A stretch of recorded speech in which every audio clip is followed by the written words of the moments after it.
with my life. Till it's out with your lights. Do it all for the Christ, and he ain't playing nice. Knew the end from the start. Fix your face like it's art. The sons of a simp, call them Bart. Yeah, you did your best, played your part. But now it's time to cut you to the heart. Flex on occasion. It's the strangest of the salvation. You see it, believe it, amazing. Them chariots coming invasion since the creation. War, mine, Lord, bless the general. Greatest nation, eat them unequivocal. Bombs dropping, buddy, cause it's biblical. Start shit, now it's time to finish. Whoa. Said he won't vote, he looking for smoke. So, we give him some more. We want the world, we breaking them down. Taking the kingdom, can't wait for the crown. We want the world, we breaking them down. Taking the kingdom, can't wait for the crown. It's the end of the world. And the beginning of ours. It's the end of the world. And the beginning of ours. It's the end of the world. And the beginning of ours. We want the world, we breaking them down. Taking the kingdom, can't wait for the crown. It's the end of the world. I can't wait for our kingdom to start and for there to be finished. Get rid of all of their idols and lying religions. Look for the crown like an Edris. Hey, this that crown talk. Wisdom of Solomon 5 talk. This that second Edris 6 and 9. We want eyes talk. It's your time to end. And my time again. It's our time to win. Away with the sin. You know what it is. Rejoice with my kin. See that is why we repented. Go to streets, I can see myself in it. The city is bright, the kingdom of light. A wonderful sight past the angels, the inner light. I need 1,000 years of labor. Sit on my throne with my savior. Try to know wine, press alone. He bring pain like major. You think the nations is equal to us? TK Kirkland, who raised you? Flex on occasion, my God a racist. That's why we moving with patience. It's been a long time coming. I spent my whole life running. Now that I'm 10 toes down and established my faith on 100. Woe to the nations, my king will race them. You know they gotta be punished. Jeremiah 25. Yeah, you know they gon' fry. Whoa. Said he won't vote, he looking for smoke. So, we give him some more. We want the world, we breaking them down. Taking the kingdom, can't wait for the crown. We want the world, we breaking them down. Taking the kingdom, can't wait for the crown. It's the end of the world. And the beginning of ours. It's the end of the world. And the beginning of ours. It's the end of the world. And the beginning of ours. We want the world, we breaking them down. Taking the kingdom, can't wait for the crown. It's the end of the world.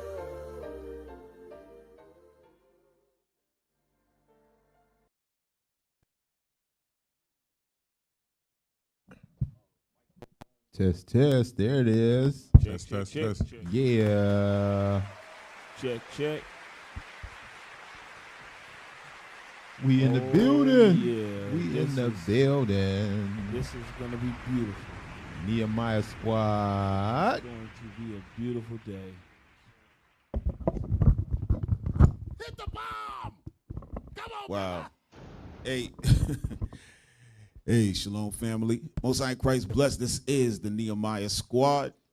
Okay, and we're going to reintroduce ourselves. I am Captain Zakai. Hey. What's up, Officer Shem? Officer Judah. Officer Jadiel. All right. We're sharing mics. This is real crazy because, you know, the audio department, they're nuts. All right. Hey, put up that thumbnail. Okay. So today's show is called Black Europe. Cover up the forgotten names of the Dark Ages, okay? Right. And we were looking forward to this show, yes, okay, because we spent a lot of time talking about the Dark Ages, right? And the Moors and how they, you know, ruled Europe from, you know, 700s all the way through into the 1400s and so forth. And now we have an actual scholar who can back us up on this, right? Because sometimes you people don't believe, you know what I mean? We put stuff up, you don't believe it. So now we had to bring on a scholar, okay? So Dr. Marie Charles is with us all the way from the UK. Doc, where are you? There she is. Hello. Hey. Hey. How you doing, Doc? Good to meet you. I'm good, thank you, but please forgive me if I'm a little bit delayed, Okay. because I'm now in my 13th hour of research and study and focus, so I'm a little bit fatigued, so please forgive me. No problem. We're going to forgive you because you're here. Yes, you know, you're here with us. And you know what's funny? I'm going to show you a book right now, right? This is called The Dictionary of Foundational Black British Surnames. The People, Places, and Their Primacy, Part 1, right? Now, what's funny about it is, and when I say funny, I don't mean funny and haha, but over here now they talk about foundational Black Americans, right? That's a term that's been thrown around, bandied about for the last year and change, 2 years. And now we're seeing something that a lot of people didn't realize, that a lot of these surnames were black people's names. I just want to, can we show this on the camera? I want to bring a close up to it. All right. And we're gonna give the link to for people to buy this book, because when I first saw it, I was excited. Okay, I held the book. I didn't personally own it at the time, and I held the book, and I was like, okay, can I take this home and stay with it a while, right? Get to know that book. Because there was some beautiful information in there, and then everybody was like, where'd you get that book? Where'd you get that book? And people started ordering it. So this is great. So we want to go through a little bit. So we're gonna hand it over to you, Doc. How did you start? What made you start to go through this research? Like you said, you've been researching already 13 hours today alone. But what made you go after this information and pull this up? Well, I would have to go back to the beginning. My initial research, well, let me just backtrack a little bit. After completing my PhD, I actually created a pedagogical curriculum program for the school that I was teaching. I did a case study over 6 months and embedded myself in the school with the students. Now, the curriculum program that I created, devised and wrote, it didn't go anywhere near what we're talking about today. Otherwise, they wouldn't have let me in the school. Oh, absolutely. That sounds right. Yep. So, we need to get that clear. So it was initially about the original populations around the planet, and I was introducing that to the students. Now, that was 7 years ago, but the work that you have in front of you today is part of a 10-year longitudinal project. Wow. So you can imagine what has been amassed over the 10 years. It's a tremendous amount of evidence that I have collated over the 10 years. And so it's the pedagogical bedrock of changing curriculum ideas that seeded the project that you have in front of you now. So that as I was researching, particularly in Britain, the founding populations from thousands of years ago, I said to myself, with that critical lens, that if they were here as the founding populations, then they must have had their original surnames. Right. You see, but what they want us to believe, and I say they, the dominant power structure that controls our schooling systems, is that, okay, we'll let you have that you were here foundationally, but then you had to wait for later Europeans, people who classify themselves as white, later Europeans to come along and then name you. You see, that doesn't make sense. Right, absolutely. It's crazy. So I was able to have that foundation of those founding populations. And then, because there are 20 issues that lay all of that history out, and then as a separate series, my dictionary is now showing the readers those individuals, those populations with their surnames as the originators of those surnames. If that makes sense, that's kind of a convoluted way to go around it. No, it makes plenty of sense. And in looking in this book, right? I looked in. It's fun. Okay, well, I'm not going to give it. I'm not going to give myself up. But when I looked in this first edition, or the first part one of your dictionary, right, I saw what we would call our slave names, right? Because we're looking at the slave names because we came from taken from Africa, right? Brought into the Americas, to the Caribbean, all over. Then we had these names. But I saw my slave name in the book, right? Which I knew about from before. I'm not going to say what it is, but I know it's from Scotland. I saw that. And years ago, this had to have been about 15 years ago, I was doing a search on that name, and I found a coat of arms with that name and black people on it. And ever since then, I've never seen it again. Then I come in your book, and it's sitting there. And I said, wow, 15 years ago, I'm telling you, I tried to look all over for I couldn't find it again. But it's in your book, and you broke it down and everything. And to see this stuff, and it's not just because it's my name, but it gives us understanding, right? In I think it was part 2 or part 3, you talked about the Irish, about the blacks who were put into slavery from Ireland, and all their names are there. You see all the McKinnons and the McKinleys and the O'Hara. I'm throwing names out, O'Connor and all. These are names that we associate with white people strictly. Yeah. But now you go in and do this research. You said it was you and others, but how did you guys? And I know you went into what started it, but how did you have the wherewithal to continue to dig and find? How did you even find it? That's the point. Well, having a PhD actually gives you a lot of methodological know-how. Okay. And you know where to look, and you know which research disciplines to utilize. Now, my dominant methodology is onomastics. Now, onomastics is the study of anthroponyms, which are humans and their names.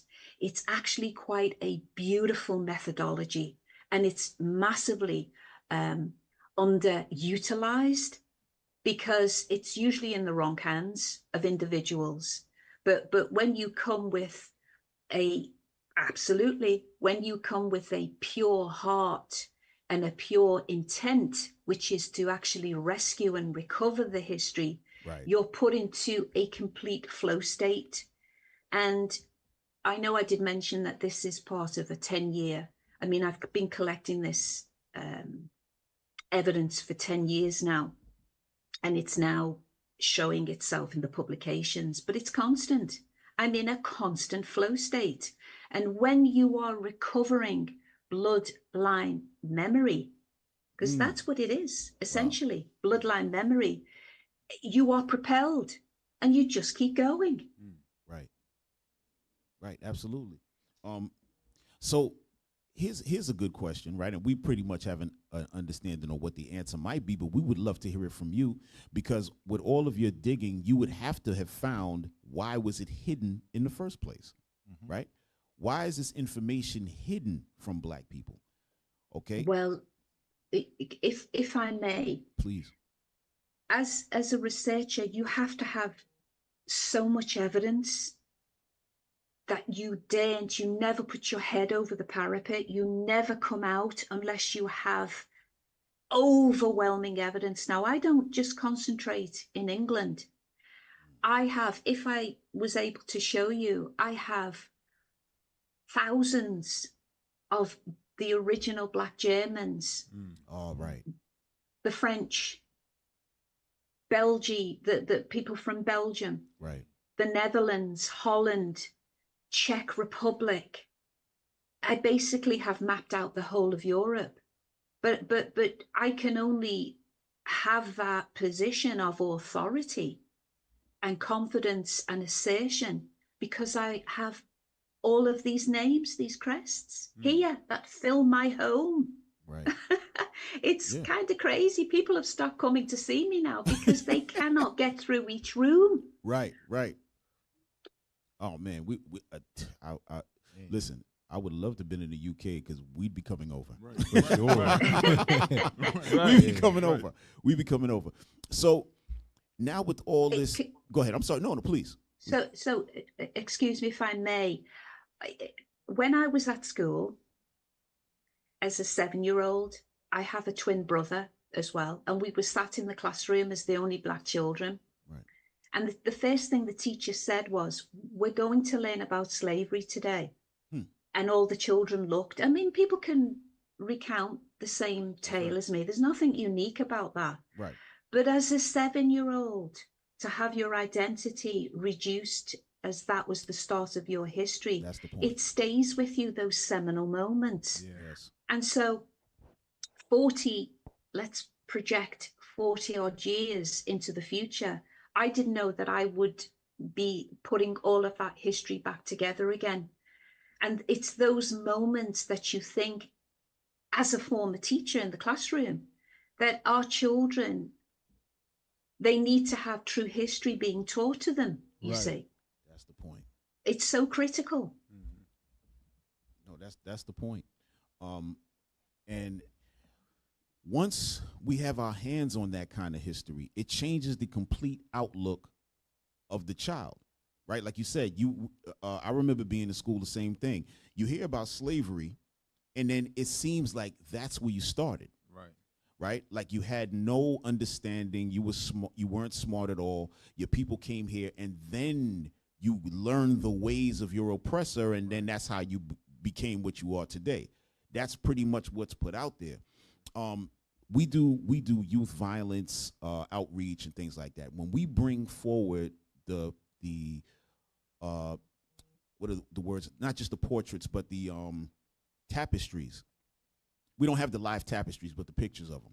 When we bring that and show the Moors and the castles, like you said in Germany, right, fighting against the wildlings or the wild ones, right, which are those white people. We have, and I'm pretty sure you have the same picture as well. When we show that and show the year, and they say 12, the year 12 something, the year 13 something, and we say, listen, this is your people in the castle. They're not outside trying to storm and steal. They're in there being robbed by somebody else. And you show that throughout all this. We literally see the children just raise up in their seat. They're like, what is going on here? Yeah. And even some of the adults, they're like, what is happening? It changes a person immediately. But everything. Right. And also, just to add to that, when you're talking about the castles, right, what is quite unique about these publications is that I actually show the original Black nobility. Yes. So a lot of people are not ready for this, and I accept it, but I actually document and show that the ruling elites in royalty, William Conqueror, not the Conqueror, but Conqueror, because that was his surname, Edward, King Henry I, Rufus, these are all Black royalty. Right. Now, a lot of people are not ready for this information. Part 3, which I'm now currently attempting to conclude on, which is going to be about 250 pages, it's even more powerful because I utilize primary source documentation. And people are not going to be ready for this, but all of the royals were Black. Right. You see. And this is the beauty of it. And I pull this one up obviously because this is your last name, right? Right? So Charles, and look, and showing you that where it says Carly, right? That was another form of Charles, but in Italy. And we show that as well. Like in Italy, you have the Pucci family and all these different families. All of them were Black. They still have those carvings in the buildings are still there, right? And so these are great. I mean, these books are beautiful. Every child needs to have one. Like I'm telling you, everybody needs to order these books and give them to the kids and have them on the shelf. I'm telling you. But and so when you found out about your name, did it did it give you any special significance, or was it just like, hey, this is just part and parcel of what you were looking at? If I'm really honest, deep down, I always kind of knew. Right. Right. I always knew that it was a foundational name. It was an indigenous name. Right. And what is so interesting about part 3 is that my work is very iterative. It's very recursive. It keeps coming back and feeding into 1 and 2 to show that it is a real series. So I have now documented that Charles VII, and it's here in part 3, was a very, very Black man. Right. And he's part of the Alincourt section that I do on the French elites, but the name is actually connected to Alison, which is de Alison. And I show the cognates and the variants and how it's related. But that's what's happening, you see, because onomastics is such a powerful research methodology. Once you lock in to the true identity of that person's name, it takes you to other locations and other family members. So logically, because it's always about being logical in all of this. They have overcomplicated something very simple. These are black families. And so Charles VI, I show, and then I've also been led to his father, Charles VI, who's another deeply melanated man, and the primary source evidence is there in part 3. And that's the continuation of Charles. So what I will say is that the current monarch in Britain of Charles III Right. is, do I say it? Yes, please. He is. Please. He's not legitimate. He's No. not of the bloodline. No, and that's what we had learned. That's the point. Yeah, that's what we had learned from our elders. We had learned that basically what they did was come in and assume the names and assume the heritage and assume the whole lineage, right? Because who's gonna look back and check? No one looked back because everything was already put out. Listen, you guys are slaves, and we civilized you, and so on and so forth. Then we have excellent individuals, intellectuals such as yourself that are going dig. Boom. Now we have a book. We're like, what? And a lot of the stuff that we have, right? And it's nothing like this. It was found in books that was sitting in libraries that nobody right there in front of everybody. Yep. One of our elders said one time that they were doing a lecture at I want to say either Harvard or I can't remember the school. They went into it was a break. They went into the library, and the history of the Moors was in the library. So they take it out, they bring it, and they start talking again. The people, the students said, "Where did you get that book?" They said, "It's in your library." It's in your library, but nobody knows. Nobody knows. That's why this is so important. Things like this need to be put into a curriculum somewhere. And if not in the normal schools, then within these charters. Well, in America, they call them charter schools. I'm not sure what they call them in the UK. But these special schools, these need to be in there. Go ahead. You know what's crazy? Me thinking as a young black, so-called black kid, why would I look in those sections? Right. Because in my mind, I think of Europe. I think of Dutch and Sweden.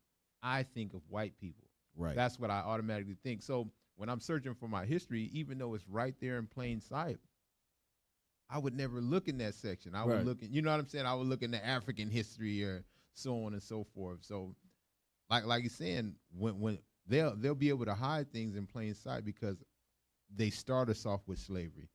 You know, so once I start off with slavery, I think, well, I must be from Africa, not knowing that the first slave ships came from Spain. Right. I didn't even put that together. Maybe I should look, a Spanish history or something, but just the way they start us off is terrible. No, absolutely. I have a question for if I can. Yeah, go ahead. Hey, how are you doing? One of the things of great debate, right, online, I'm sure you saw it, when Bridgerton came out, was Queen Charlotte. Where do you stand on that, whether she's black or not? The Queen or consort of George III, in a sense, when you're asking me what do I think of that? Yeah, based on your research. I'm not sure what you mean. What do I think of that? Well, not what you think, but whatever you find, I guess, in your research would be the better way to put it. Yes. Yeah. Speak direct.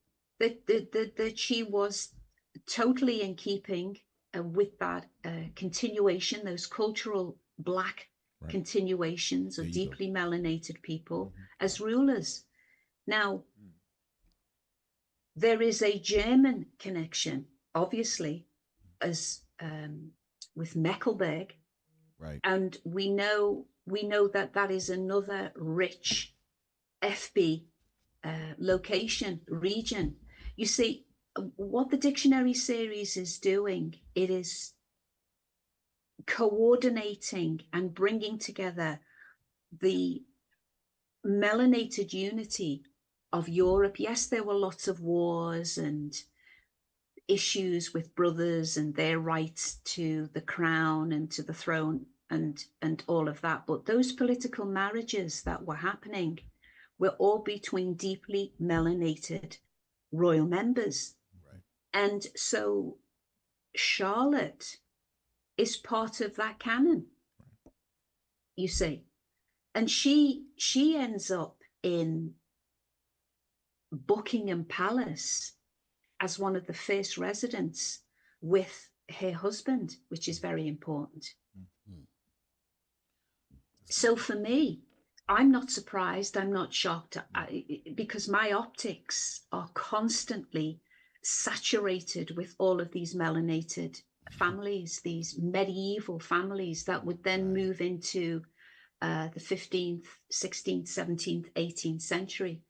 So I expect to see them. I'm not surprised or shocked. In fact, if I don't see them, It's I a have lie, a question. Right? Exactly. Where are they? Right, exactly.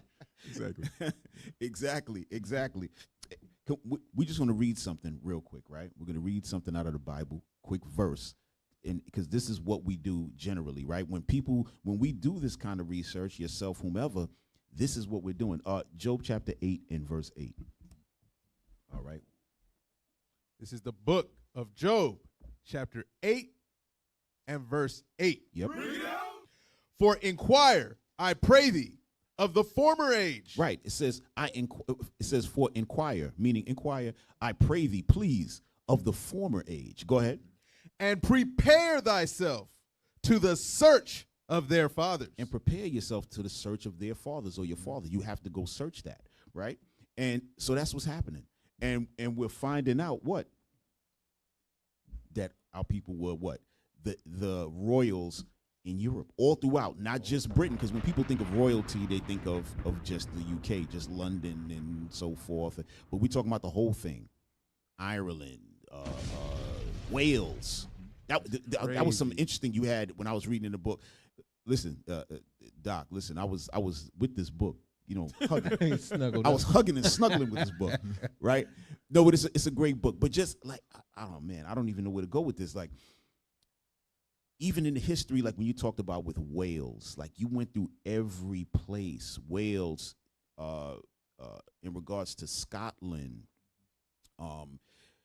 we have some information where even talked about King James and his family line, right? And it said that King James came from a long line of Black Scottish or Black Scots, right? Did you find anything about King James? Well, just you're talking about something that is so absolutely critical. What the schooling system and of course the university system has done to us, right. I have to say, myself included, because I am a recipient of that system. It's only now, in all of its irony, that I had to do a PhD to get into my proper mind. But the idea that geography is so very critically important, right. and my micro analysis that takes us to every region, and you see those in the dictionaries, that I'm not talking about anomalies, one-off, strange occurrences. Oh, there was a Black person there. Right. No, I go to every single county in Britain, and I go into that micro analysis that says, well, it was a place in Wales. I mean, I'm only going to say Wales because you mentioned it, but I just did a short YouTube segment on Griffith, which is a place in Wales. Now, because I was able to go into that specificity, I was able to draw out the original surname of Du and Dion, but I was able to recover the original Black rulers. Belly Moore from the 8th century, Rodri Moore from the 8th century, and then, of course, William Conqueror's son, Henry I, gifts those regions back into those original populations of Wales. You see, it becomes, it's a history that is so beautiful, it's so rich, but it's very, very complicated if you don't do it with one surname at a time. It's laborious. You know what it's like? It's almost like digging a hole with a spoon for an elephant. I like that. It's the task at times can be very overwhelming, and I'm actually doing one surname at a time. Can you imagine how many hours that takes? But the rewards are magnificent. Absolutely. Because the self is being put back together again. Right. No, absolutely. And what, as I was looking at it, I said, okay, we're getting the surnames, these different, like you said, towns or provinces or counties, right? Now, what is the effect of the names, and then does that now go into language, right? How does that work, right? Because I'm pretty sure maybe at one time they were speaking the same language at one point, and then as we started to spread, maybe certain dialects were taking over. What's the impact on you know what I mean, coming from names Yes, I into do. languages? Because geography? we can find the traces of the original languages that are lying beneath what we are using today. So, for example, I don't know whether can you see that image there? Yes, Dominic. Yep. Now that is the name that's going to be part of part 3. So Dominic. Now, when we look at Dominic, we have Dom at the beginning. Right.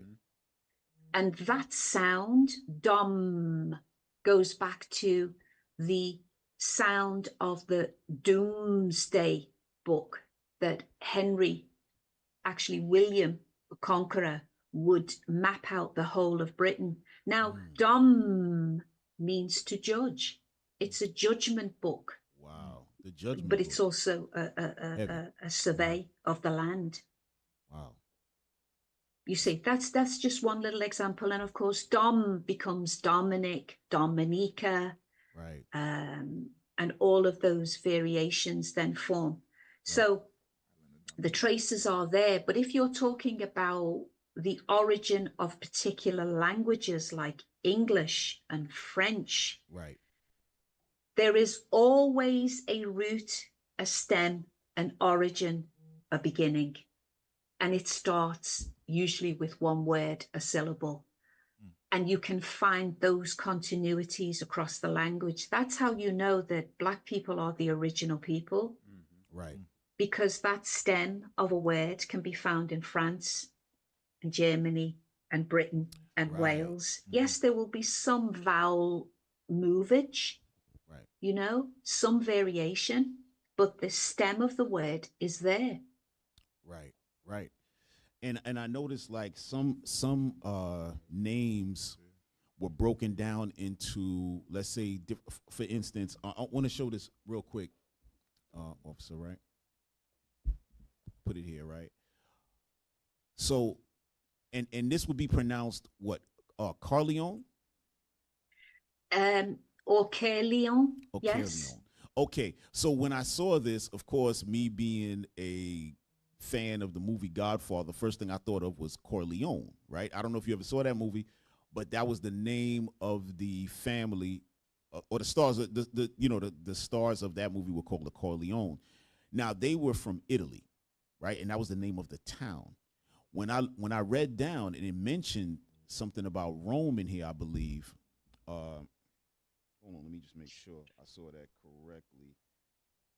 Yeah, it talked about the Roman counterpart. Let me say that. Oh, we have this up now. I'm sorry. We have the PDF now, so we can just bring it up. The page is 14. Yeah, we have the PDF. I'm sorry. Yeah. We were looking for the PDF the whole time. We thought we had it, and it was like, oh man, we don't have it. So we were going old school. You know what I mean?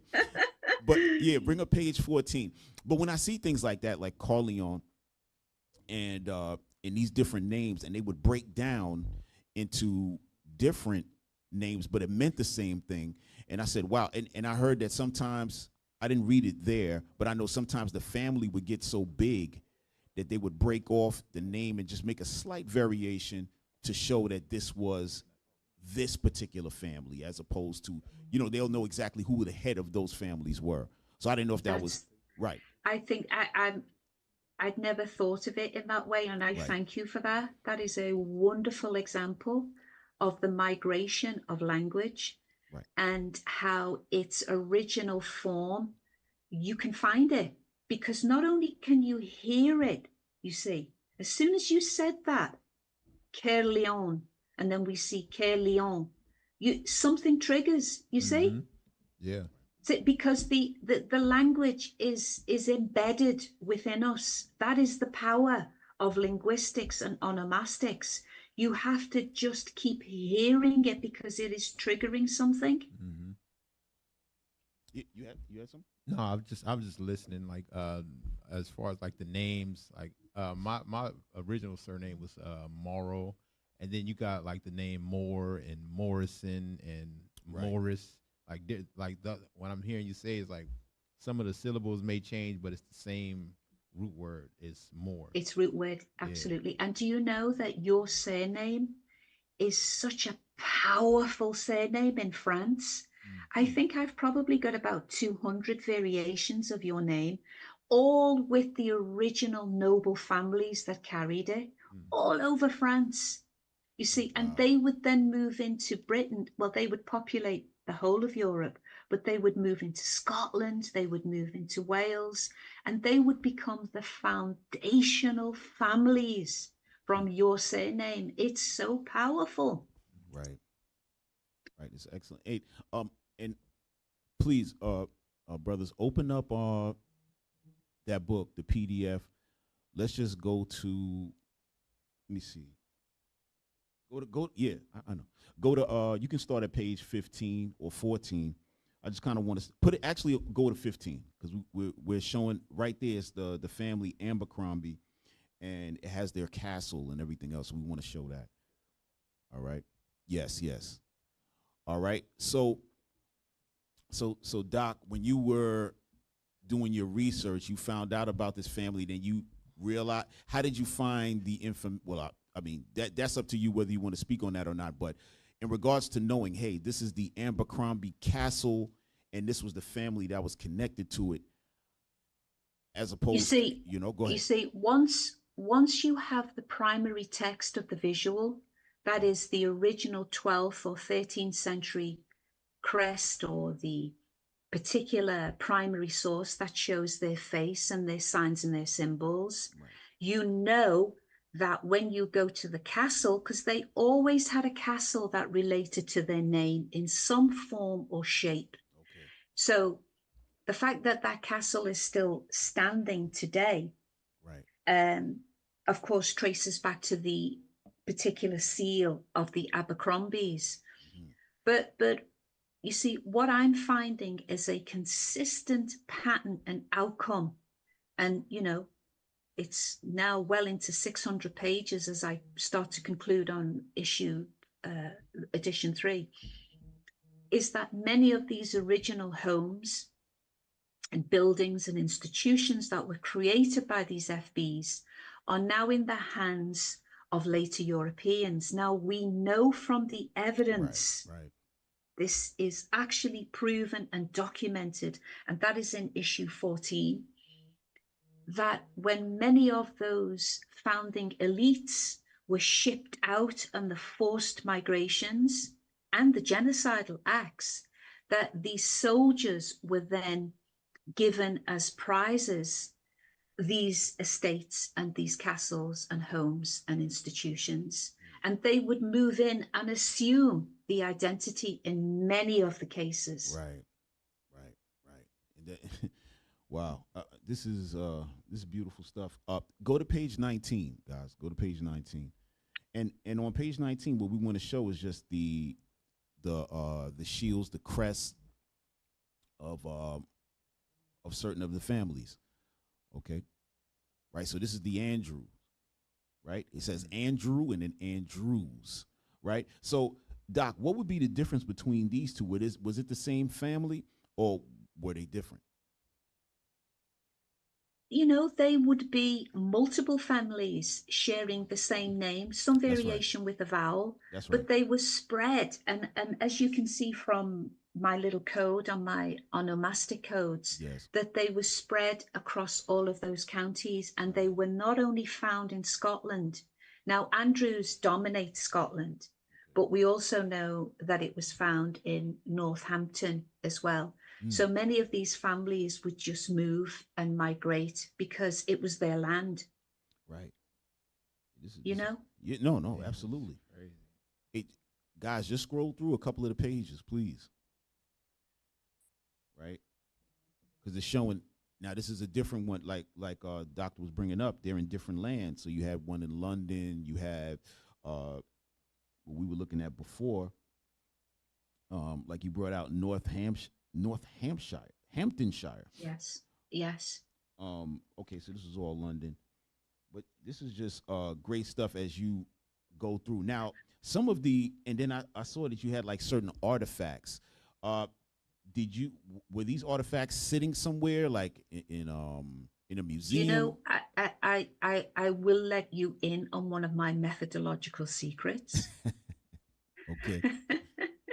Write it down. And you actually did allude to it about 20 minutes ago, Right. that a lot of these books actually have the artifacts hidden inside of them. Right. And when we say hidden, we have to be careful how we say that word. They're concealed in very, very old books that most people would not even think about searching or opening up. Absolutely. And that's where a lot, and you can see from both of the editions, my extensive bibliography at the back of each book. Yes. And that really is my blueprint, you see. Right. Doing that real deep research. I got to show this page. Go to page 28. Right. So this family is called the Anastagi. I hope I'm saying that right. So, or Anastagi, Italian noble house. And it's good for our people to see this because they would never think of us being in Italy. Right. But look at that. Just blow it up a little bit and just, Jonathan, just read what's said to the side, on the right side, the FB, right? The Foundational Black, Yes, sir. Anastagi. The FB, Foundational Black. the Foundational Black Anastagi crest depicts the Moorish insignia, the bandu around their eyes to symbolize the enactment of First sight consciousness. first sight consciousness. They are not blind Moors in the literal sense as they function as semiotic text. This represents a process of recovering one's deep esoteric teachings and traditions as a collective force in triplicate. So in regards to this, Doc, when you said the first sight consciousness and they are not blind Moors, what is that really going? Is that something that was amongst their people as well? Like we're no longer blind Moors, we're first consciousness. What does that actually mean? You see, this is part of an extended series of publications that I did. Now, you can see the progenitor behind me. Yes, yep. That is a 7th century Irish artifact. Yes. And it's literally, it's only an inch like this. Wow. And next to it are the African antecedents with the white mask. Yes. Now, the white mask symbolizes a meditative state of going deep into oneself to ancient teachings. Now, it would become the precursor for the judicial system with the bando across Lady Justice. I like that word. Okay. You see? Yes. And I actually do write a little bit about it in part 3 because I found more evidence in Switzerland, you see, that shows that the original spiritual systems, the monks and the nuns and the priests were actually practicing first sight consciousness. Sorry, that's my phone. Oh, no problem. Let me get rid of it. And so they were practicing first sight consciousness. They didn't give it that name, first sight consciousness. That is part of my phenomenological work that I have done. That's laid the foundations for this particular way in recovering the history. Right. So they are not blind Moors. That is so very, very important. What they did is that they left real encoded signs for us to understand and for us to wake up. Right. And this I mean, even those two at the bottom, that page that you were on, which yes, is the we're gonna bring it from up right now. Ireland, Bring that and up. it's actually called the Nazu mask from West Africa, as you can see here. Right. See, Do a close up, what? please. Just the bottom, the two bottom ones. Yeah, There the you two go. bottom ones. Yeah. Okay. You see, this particular synergy between the two has never been shown before. You see, when Right. later Europeans had this in one of their journals over to the left, they were mystified and couldn't understand what it was, you see, Right. because they don't have the conceptual framework or understanding. But then to find the antecedents in West Africa, the jigsaw puzzle was complete for me, you see. Yeah. And the region where the Irish artifact is from is also part of the jigsaw puzzle because it's from a place called Mumu, which is Southern Ireland. Now, Mumu translates into the elders, the leaders of the region, you see. Mm-hmm. It's a beautiful history that has been so distorted. Yeah. That we don't recognize it when we see it, but the dictionary is putting it back together again. Yeah. So, Dr. Marie, like you say, your research, it's very tedious. It's like digging with a spoon. A spoon is small. So, and we do similar research, right? We've been here, we've dig alongside in the same area you're digging, right? Now I want to put something on your mind. I want to direct your spoon a little bit. All right. I want Direct you the to spoon. yeah. I want you to, if you haven't done it already, I would like you to in the future come dig around where we're digging, and I'll show you what we found also, right? There's great land that and the last names, the surnames weren't destroyed. The lands weren't destroyed, but people assumed that last name and people occupied that land. So now we're finding all this great history about the Moors, the Poochies, so on and so forth. We're like, oh, that's our people. That must be our land. That probably was our language. Those are our castles. And we're coming back to the realization of that, right? Now, there's a people also, because the same way I would never look for black people in Sweden or Wales, I would never do that as a young child because it's been showed to me. When I think of Israel, I think of Adam Sandler, I think of Seinfeld, I think of Netanyahu, I think of his people. I think of nationally white people when I think of Israel, right? But as we're digging, give me Song of Solomon 1 and 5. As we're digging for our research in history, I want to, the same way you have a root word like judicial, right? The root word is Jew, Judah. Those are the lawgivers in the Bible. So when I say I like that root word, judicial system, and the judicial systems in Sweden, it's all over the place. And guess where we were? All over the place. Mm-hmm. So now it reminded me of where we was digging in our spoon. So watch this. This is the book of Song of Solomon, chapter 1 and verse 5. Uh-huh. I am black, but comely. Uh-huh. O ye daughters of Jerusalem. Uh-huh. As the tents of Kedar. Yep. As the curtains of Solomon. Right. So pull up the definition of comely.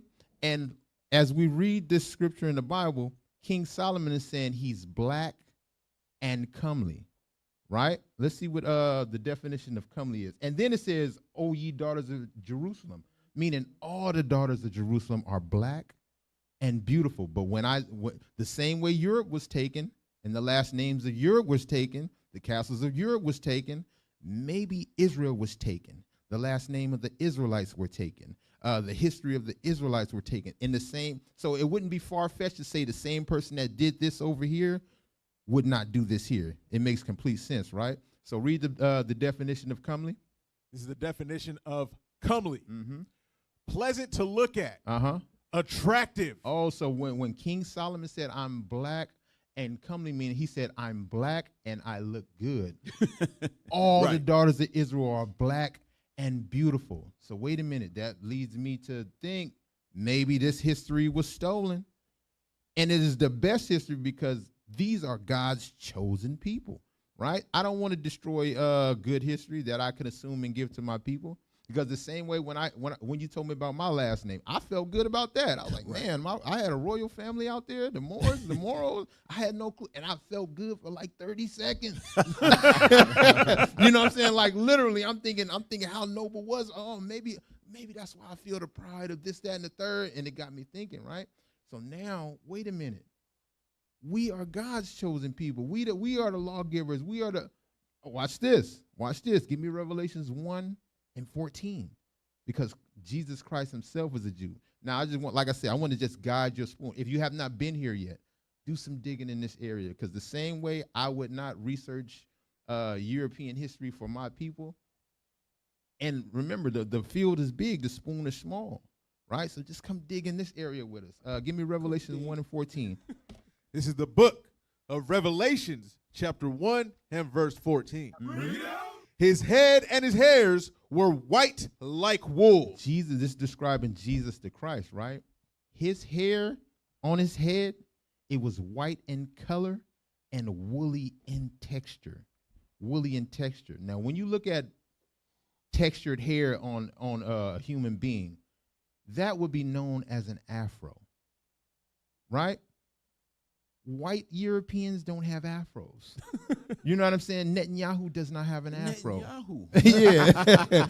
Seinfeld doesn't have an afro. You know what I'm saying? So when I think of white woolly hair, I think of my grandfather who had white hair because he got old and it was woolly.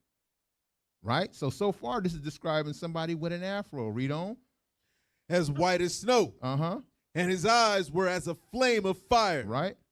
And his feet. Now, when we're looking down at Jesus Christ's feet as it's being described, whatever the top of your feet look like, that's the same color as the rest of your body. So they're looking at his feet. Read. Like unto fine brass. Brass is a brown color. His feet look brown. Read. As if they burned in a furnace. So if I take that brown brass and I burn it in a furnace, what color does his skin on his feet turn? It turns black. So when I take those characteristics and I put them together, wait a minute, my spoon finds that Jesus Christ, who was a Jew. My spoon. Yeah, he's a Jew, right? He has an afro and he has black skin. And his great-great-great-great-grandfather, King Solomon, said he's black and beautiful. So now, wait a minute, that leads me to think that this history has been stolen, as great as it is, right? And if that's God's choice land, that land has been stolen, as great as it is. In the same way I felt good about my last name as a Moor, I feel even better knowing that I am an Israelite, one of God's chosen people. And a beautiful thing, a beautiful part about it is you went to King Solomon, right? Yeah, We're talking about the kings here, like the royalty. It's the same. It's us, in other words, right?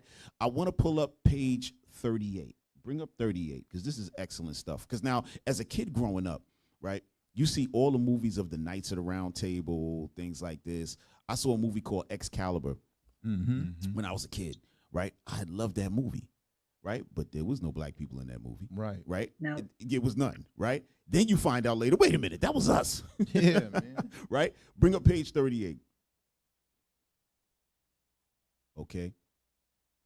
So now this name is called Arundel, right? Now scroll up or down, whatever we're doing here. Go ahead. Scroll. Stop. Scroll, please. You see the man in the armor, right? No, I said scroll the other way. What is going on? That's not page 38, is it? Okay, there you go. That's page 38. Yeah, that's it right there. Now, just read what's on the lower left. Zoom in a little bit. Right there. There you go. Edmund de Arundel, or Fitzalan, with Sybil de Montacute, right, daughter of William Earl of Salisbury, who became his wife before 1347. Right. The Stuarts, afterwards kings of Scotland, has been shown by Chalmers, descended from Walter Fitzalan, created Steward of Scotland by David I. By David I. Go ahead. He was the son of William Fitzalan, founder of Haman Salop. son of Alan Flawed. Flod, Baron of Oswaldistry, Mm-hmm. Salop, and Millingham, Norfolk, who came to England with the Conqueror. Who came to England with the Conqueror? Is that the Conqueror you were discussing, Doctor? That's Yes. that's William. Yeah, that's William Conqueror, right? And also we want to bring out the Stuarts, right? The kings of Scotland is showing, and that's where we have something about King James as well. But Doctor, we're going to bring that up in a second. But Doctor, I know you were pulling something out. I want to see what you were going to bring out. Who, me? Yeah. Oh, I thought I saw you reaching for something. Okay, I thought you had something in your head. No, what I was going to say was, if you can see that even in their physical presence, that there were lots of cultural continuities, even with the headpieces. Right. You can see that with the German. Right. That's on the following page on 39. Oh, 39. But okay. what was, as your colleague was reading out there, because names will keep triggering all the time. When we talk about Arundel, they are a branch of the FitzAlans.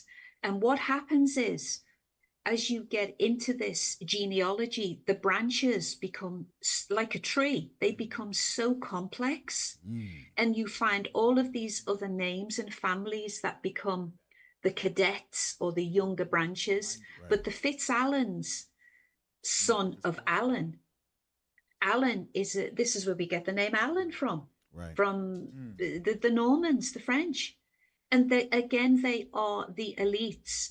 You know, just as I was talking then, it did trigger something.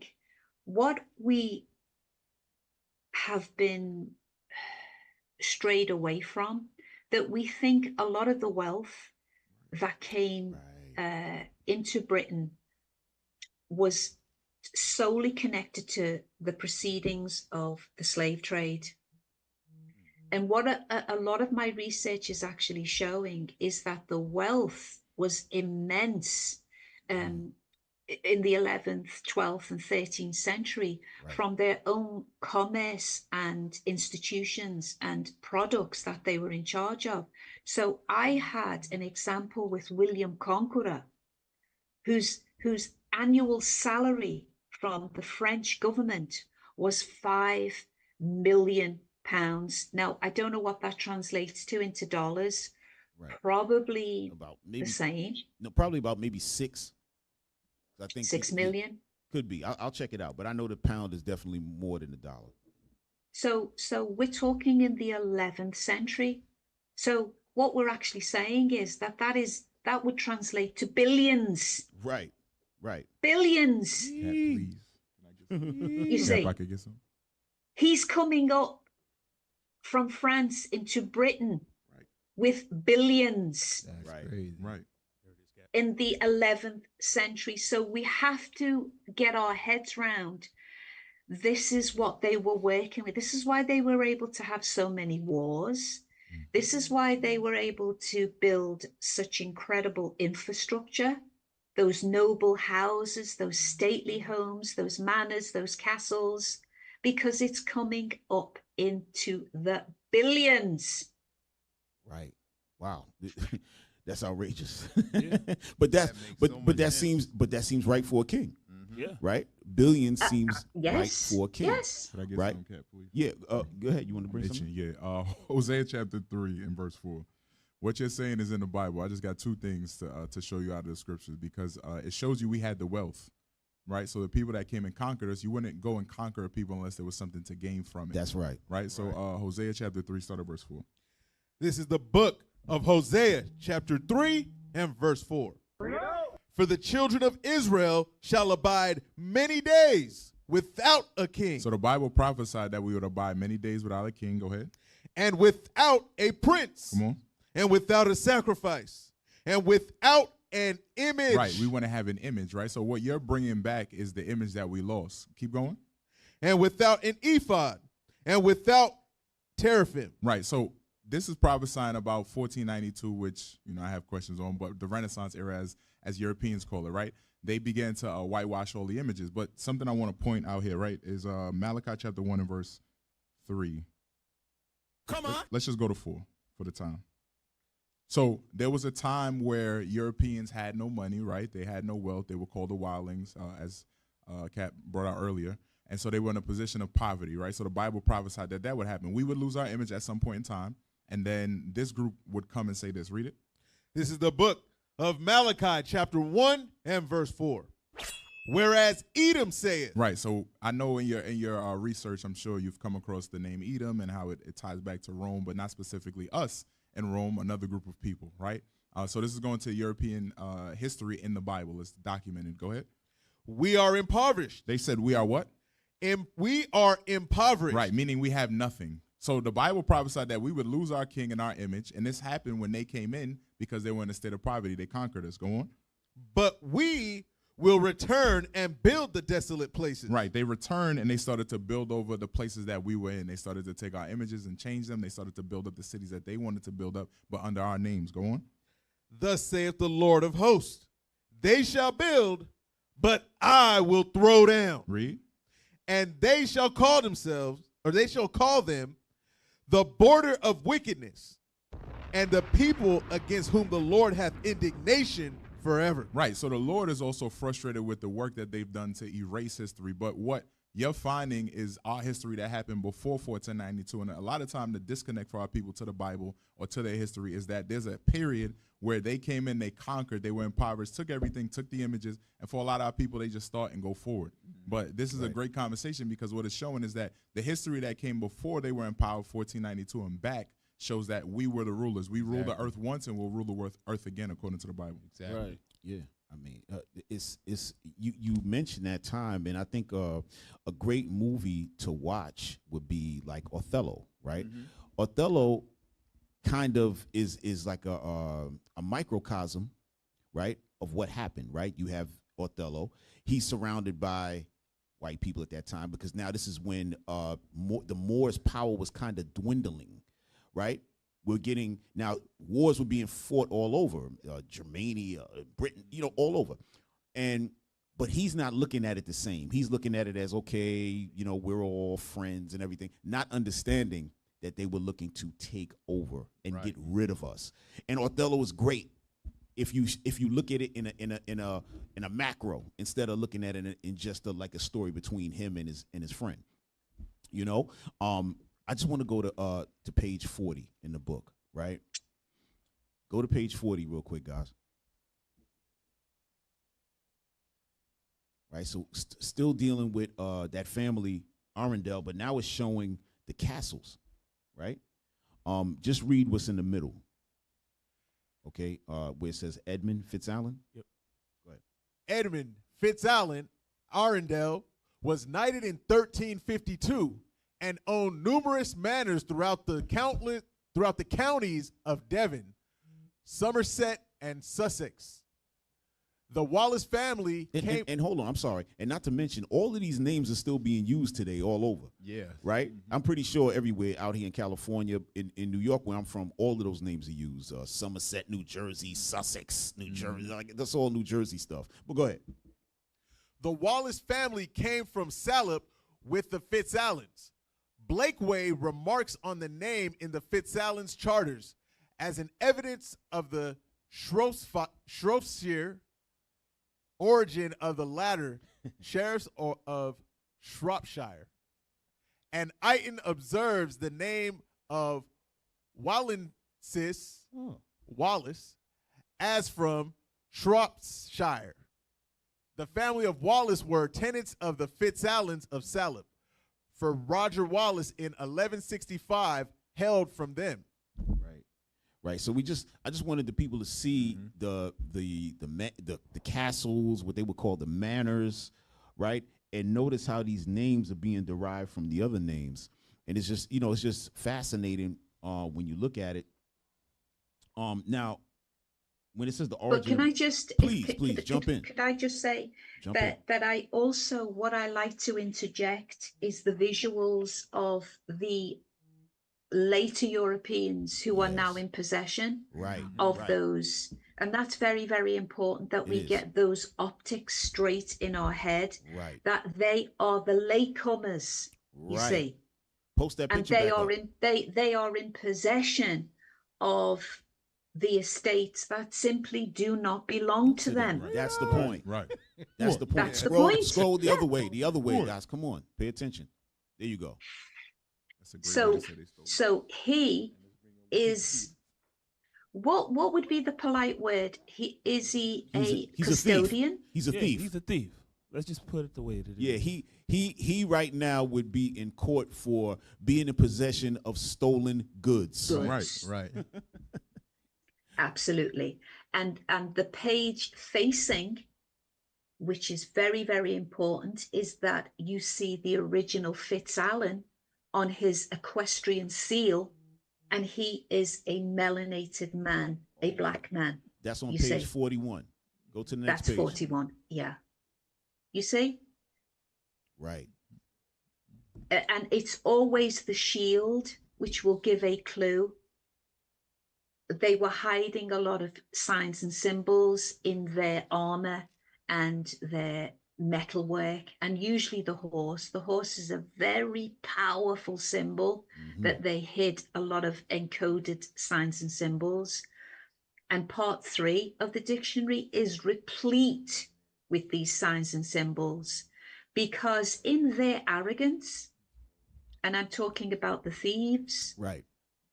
the later Europeans, in their arrogance, they never thought that we would be able to recover this. Right. That's the point.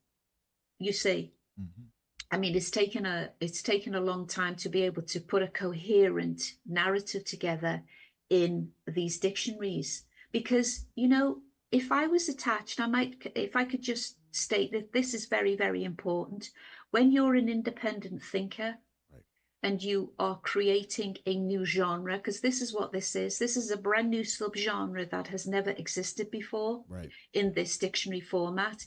If I was attached to a university, they wouldn't allow me to do this, No, they to wouldn't. do this work Not at all. in any shape, form, fashion. They would not allow me to do it.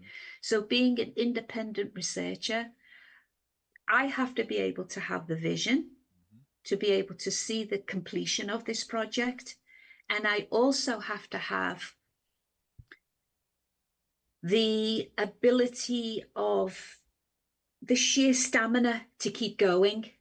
You know, there is a lot of hate that I get from this work.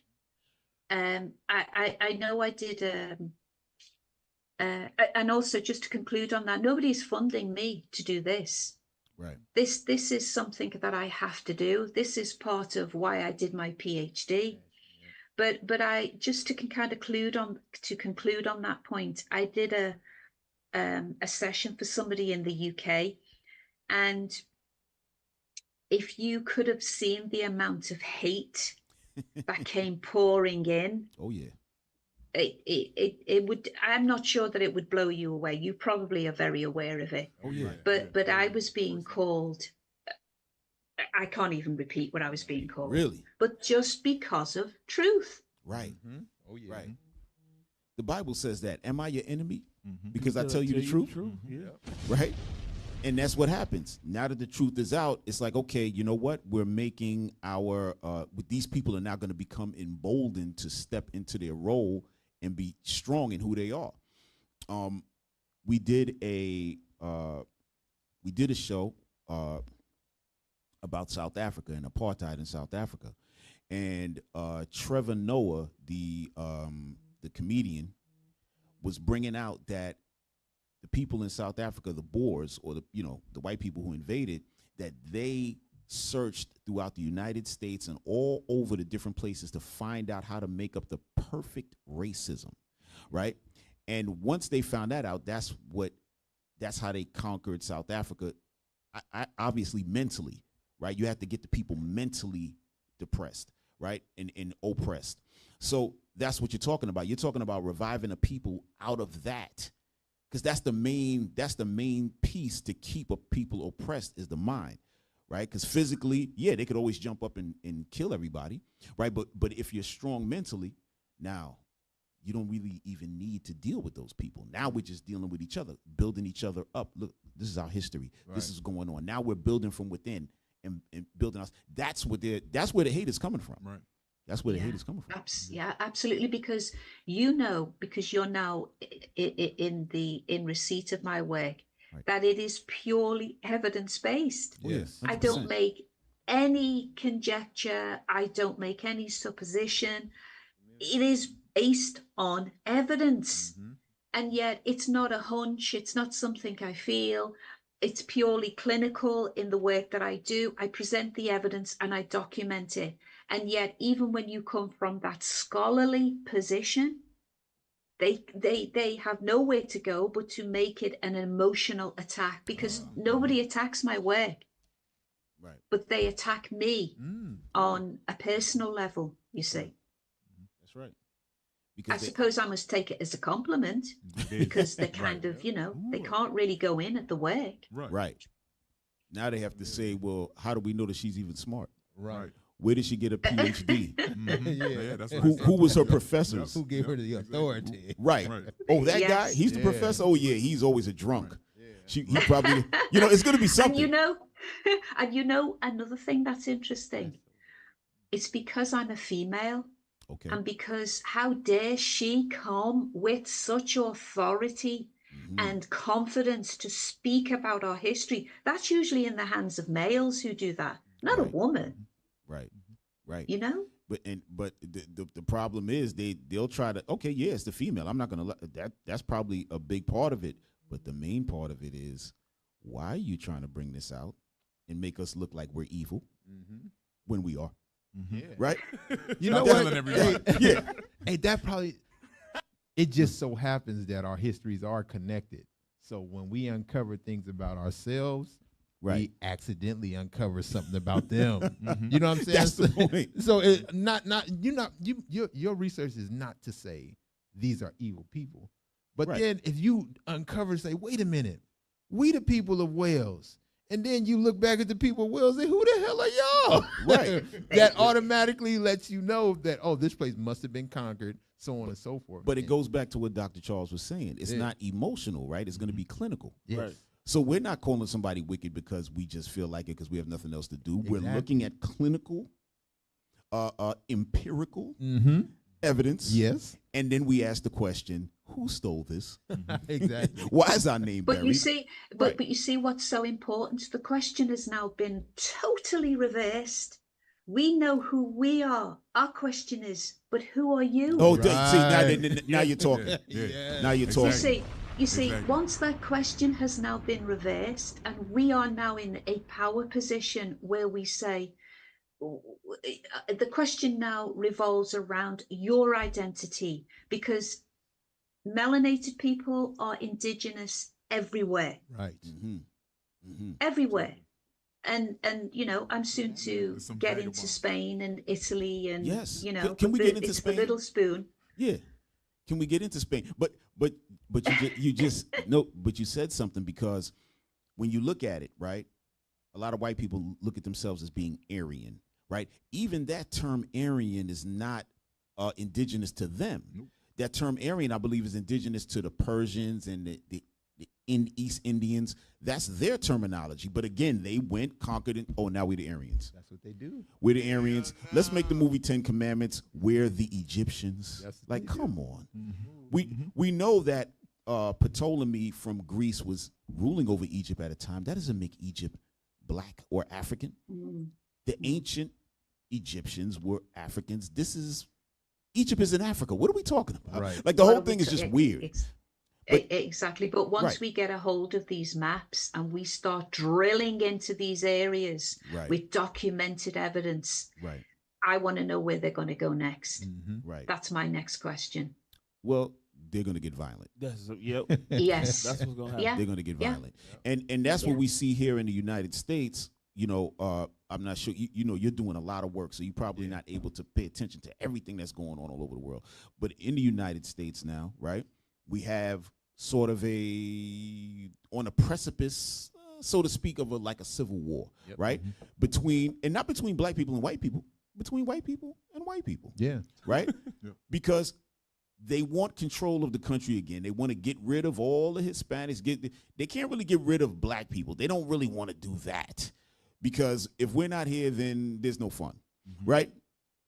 like the scriptures say, we're the salt of the earth. It's just what it is, right? Wherever we are, that's where everything is happening, right? So, but the point is that it's starting to turn into a situation where they're going to get violent. Because after a while, like you said, they're not going to be able to look past the clinical information. After they go through the emotional phase and nobody responds, then they're going to say, okay, we got to kill people. You know, we got to kill people. Yeah. You know? And call you a hate Well, group. what do they say? That most of their civilizations implode every 400 to 500 years. That's right. That's Yeah. right. Age of That's decadence, exactly or- correct. And that's what I was gonna, and I'm glad you brought that up, because you have Rome, right? And you had those last emperors of Rome, which were black. You had Septimius Severus and his sons, and so on and so forth. And then that led into the Moors and the whole conquering of Europe, basically, right? But the point of bringing that up is that Rome actually collapsed. Yeah. It did fall. That empire did fall. All the empires have to fall. United States is going to fall. That's just what it is. You know, although it's only 200 and whatever amount of years, this is just around the time when the fall happens. It's a life cycle. Yeah. Yeah, this is it. You know? We talked about them being thieves, right? And taking everything, right? I just want to read something, because this is talked about in the Bible, and it's going to be it's Obadiah. It's so perfect, because when we read this, we had to laugh. Yeah. Because this is what they take: the land, they take everything, they take the heritage, they take the names. I mean, everything, right? So look at this. This is Obadiah, verse 4. Start there. I'm just going to read 1 and 2. Verse 4 and 5. I'm sorry. This is the book of Obadiah, verse 4. Come on. Though thou exalt thyself as the eagle. So the Lord is talking to particular people. He said they exalt themselves as an eagle, right? When you look at the symbology of these people, you'll know who the eagle is. Like if you look at everybody's symbol of their country, you can put that together, right? Go ahead. And though thou set thy nest among the stars. And though you set your nest amongst the stars, right? When they landed on the moon, they said, the eagle has landed, right? All of these kind of things, right? Go ahead. Thence will I bring thee down, saith the Lord. The Lord said, then I'm going to bring you down. But watch this. Go ahead. If thieves came to thee, if robbers by night, how art thou cut off? Come on. Would they not have stolen till they had enough? They said if the Bible said if thieves came, wouldn't they steal until they had enough? Meaning, okay, this is all I can handle. Let me get out of here. Right? Go ahead. If the grape gatherers came to thee, how they not leave, or would they not leave some grapes? Right. If they came to steal some grapes, they would have to leave some grapes behind because they can't carry them all. Right? Go ahead. How are the things of Esau searched out? How are his hidden things sought up? So what he's saying here is that who he's calling Esau is this. Esau is the name of the people who have a symbol as an eagle. They just take everything. Right. They don't take what they can carry. They take everything. Yes. Right? Because if they can't carry it all now, they're coming back. Yeah, they get the rest. Subdue the people, kill the people. And then after a century, these people don't even know that they were Andrews. Right. I'm Andrews. You are Toby. You are Kunta. They're going to give you a bunch of different names. Yeah. You're not me. That name you have, that's the slave name because you belong to me. That's what it is, right? And this is just some incredible stuff. So when we look at the work that you put together, and then we look at Beautiful. Yeah. the scriptures and the stuff that we find, we say, oh man, this is great, because this helps our people. And if I might just Please. add to that, Yes. they have traded on the fact that a couple of centuries have gone by where they have controlled the education system. Now, I was on the other side of that as a school teacher for many years. Okay. That they have to control the education system, you see, and it's actually a masterful move from the wickedly wise to be able to control that whole system so that your teachers are 87% white. Yes. The curriculum is all white with a little bit of sprinkling of some holidays here and there. Yeah. And that teaching force has to be of a certain hue and of a certain mindset, that century after century, that history, you just brought the Andrews, up, you would never know. Never. Right. Because they control the whole mechanism for information. Right. And the thing about it is, as a teacher, you cannot even introduce that into curriculum. You might even get in trouble bringing the book in. Yeah. You might have a problem with that. Yeah. Let's say let's say you have a classroom like 80%, I don't know, black, 80% white. Let's say 50% white, 50% black, and whatever else. And you feel like bringing in this history in there.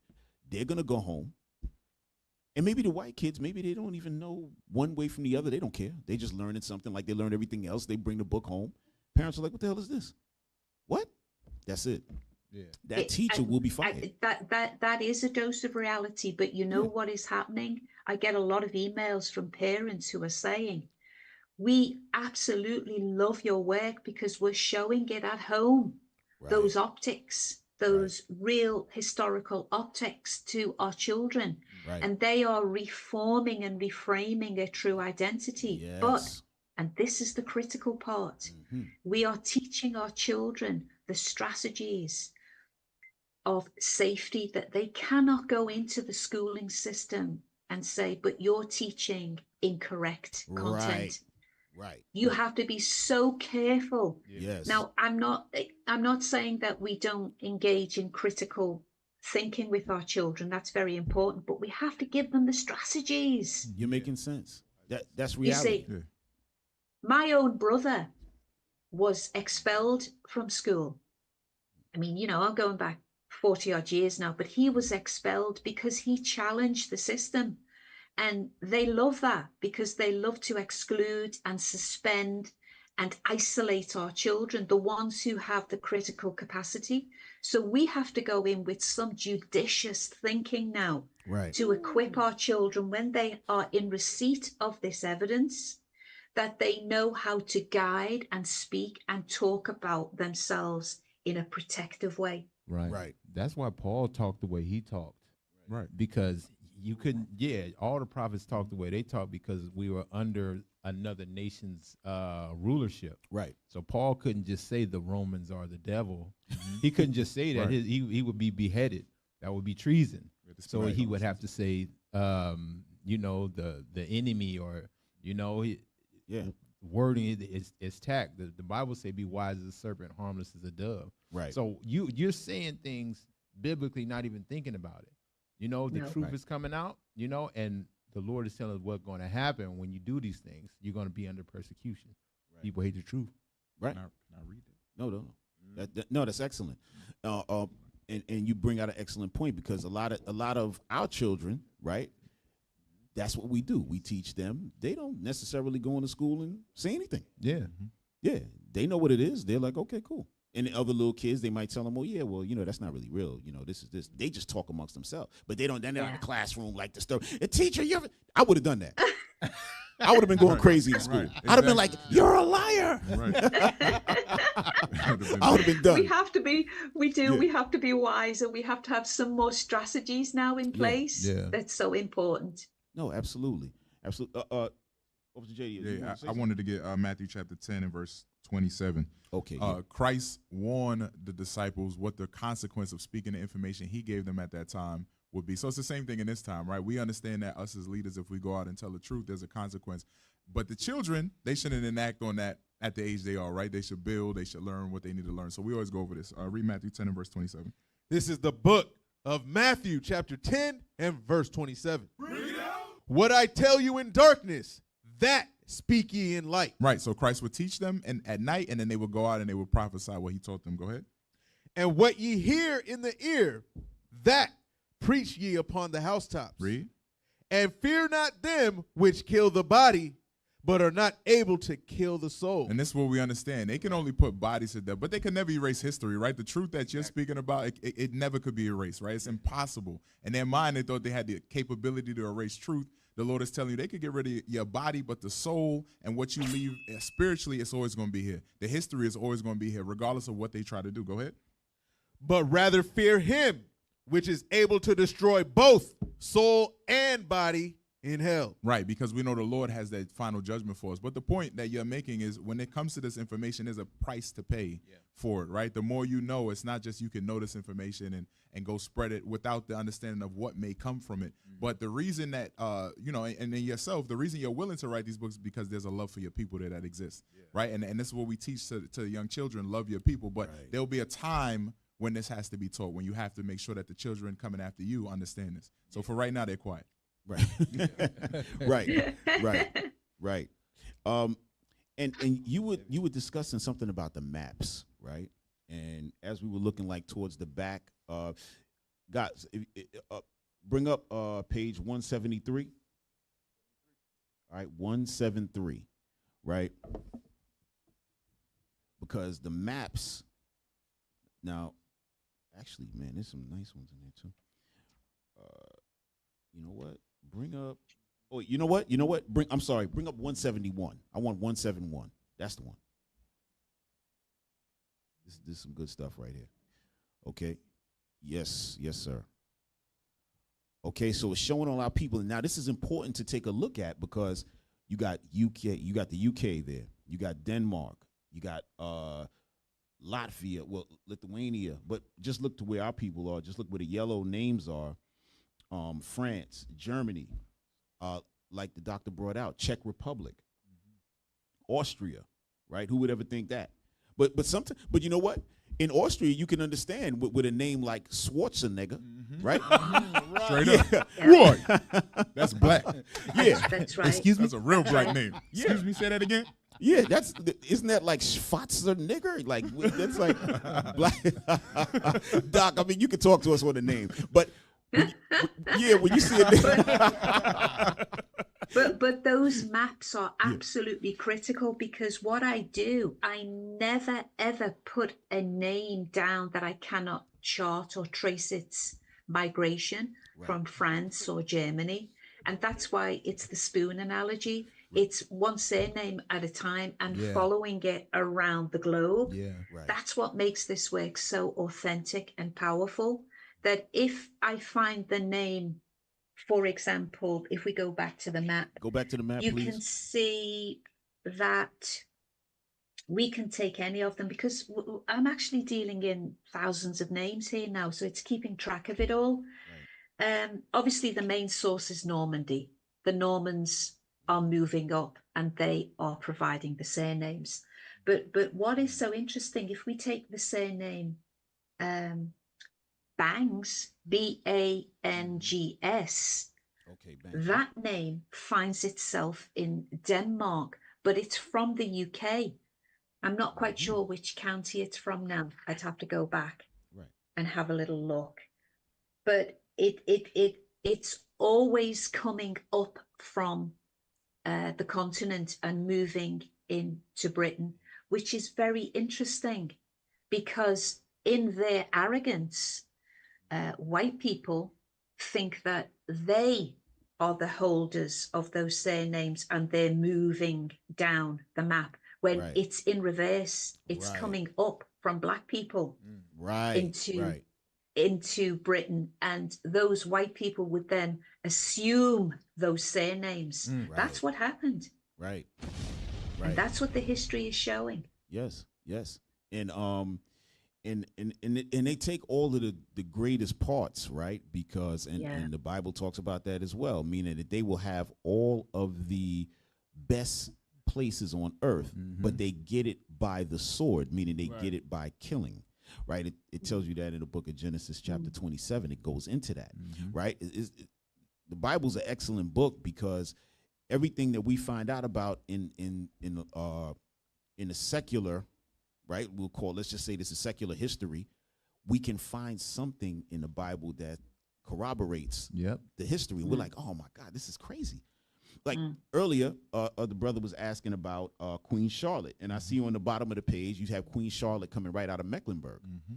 On the same page where the map is, brothers, if you put the map up one more time, please.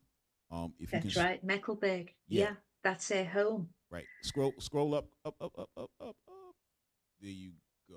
Yes, right there. And if you look in the bottom, right, it has home of Queen Charlotte.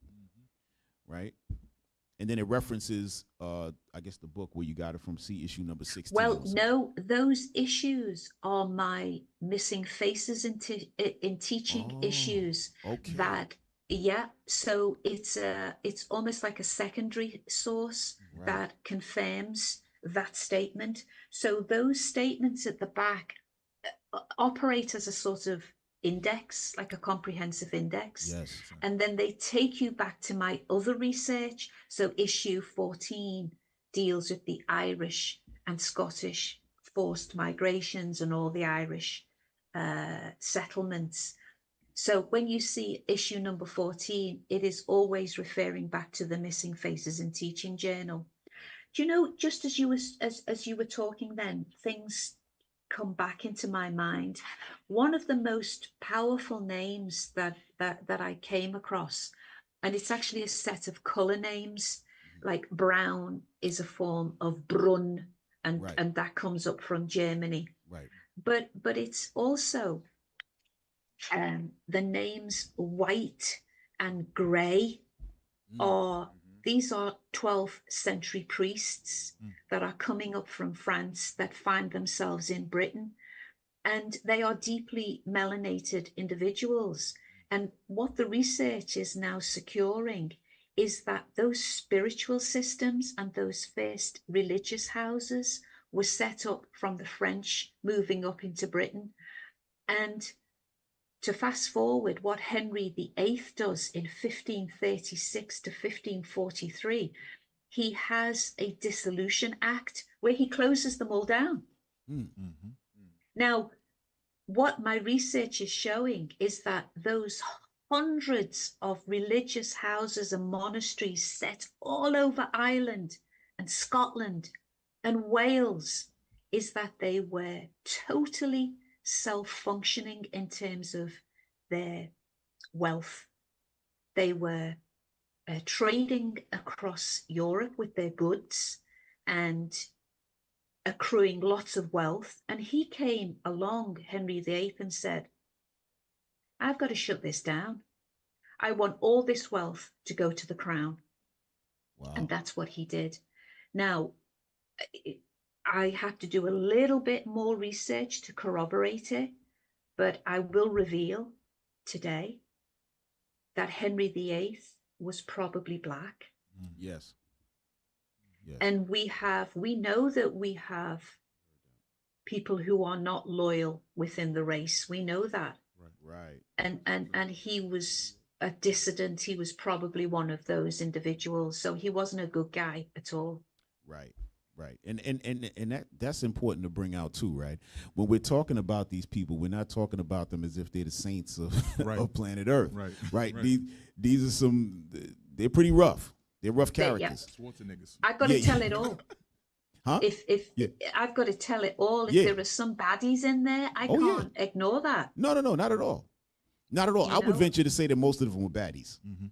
I would, yeah, because, and I say that in a way of you know, if you're a conqueror, and I'm not talking about William Conqueror just because of the name. I'm just saying in general. No. If you're running around, you're the royal family, you're taking over. You're not doing it by talking. Oh no. No. And you're not talking to people. Hey, let me just get that. You're taking, you're controlling. Now, they might not. When you read the history of the Moors, they weren't like how white people are in regards to enslaving people and changing their names and doing all of that. They would subjugate them, but they were teaching them how to live.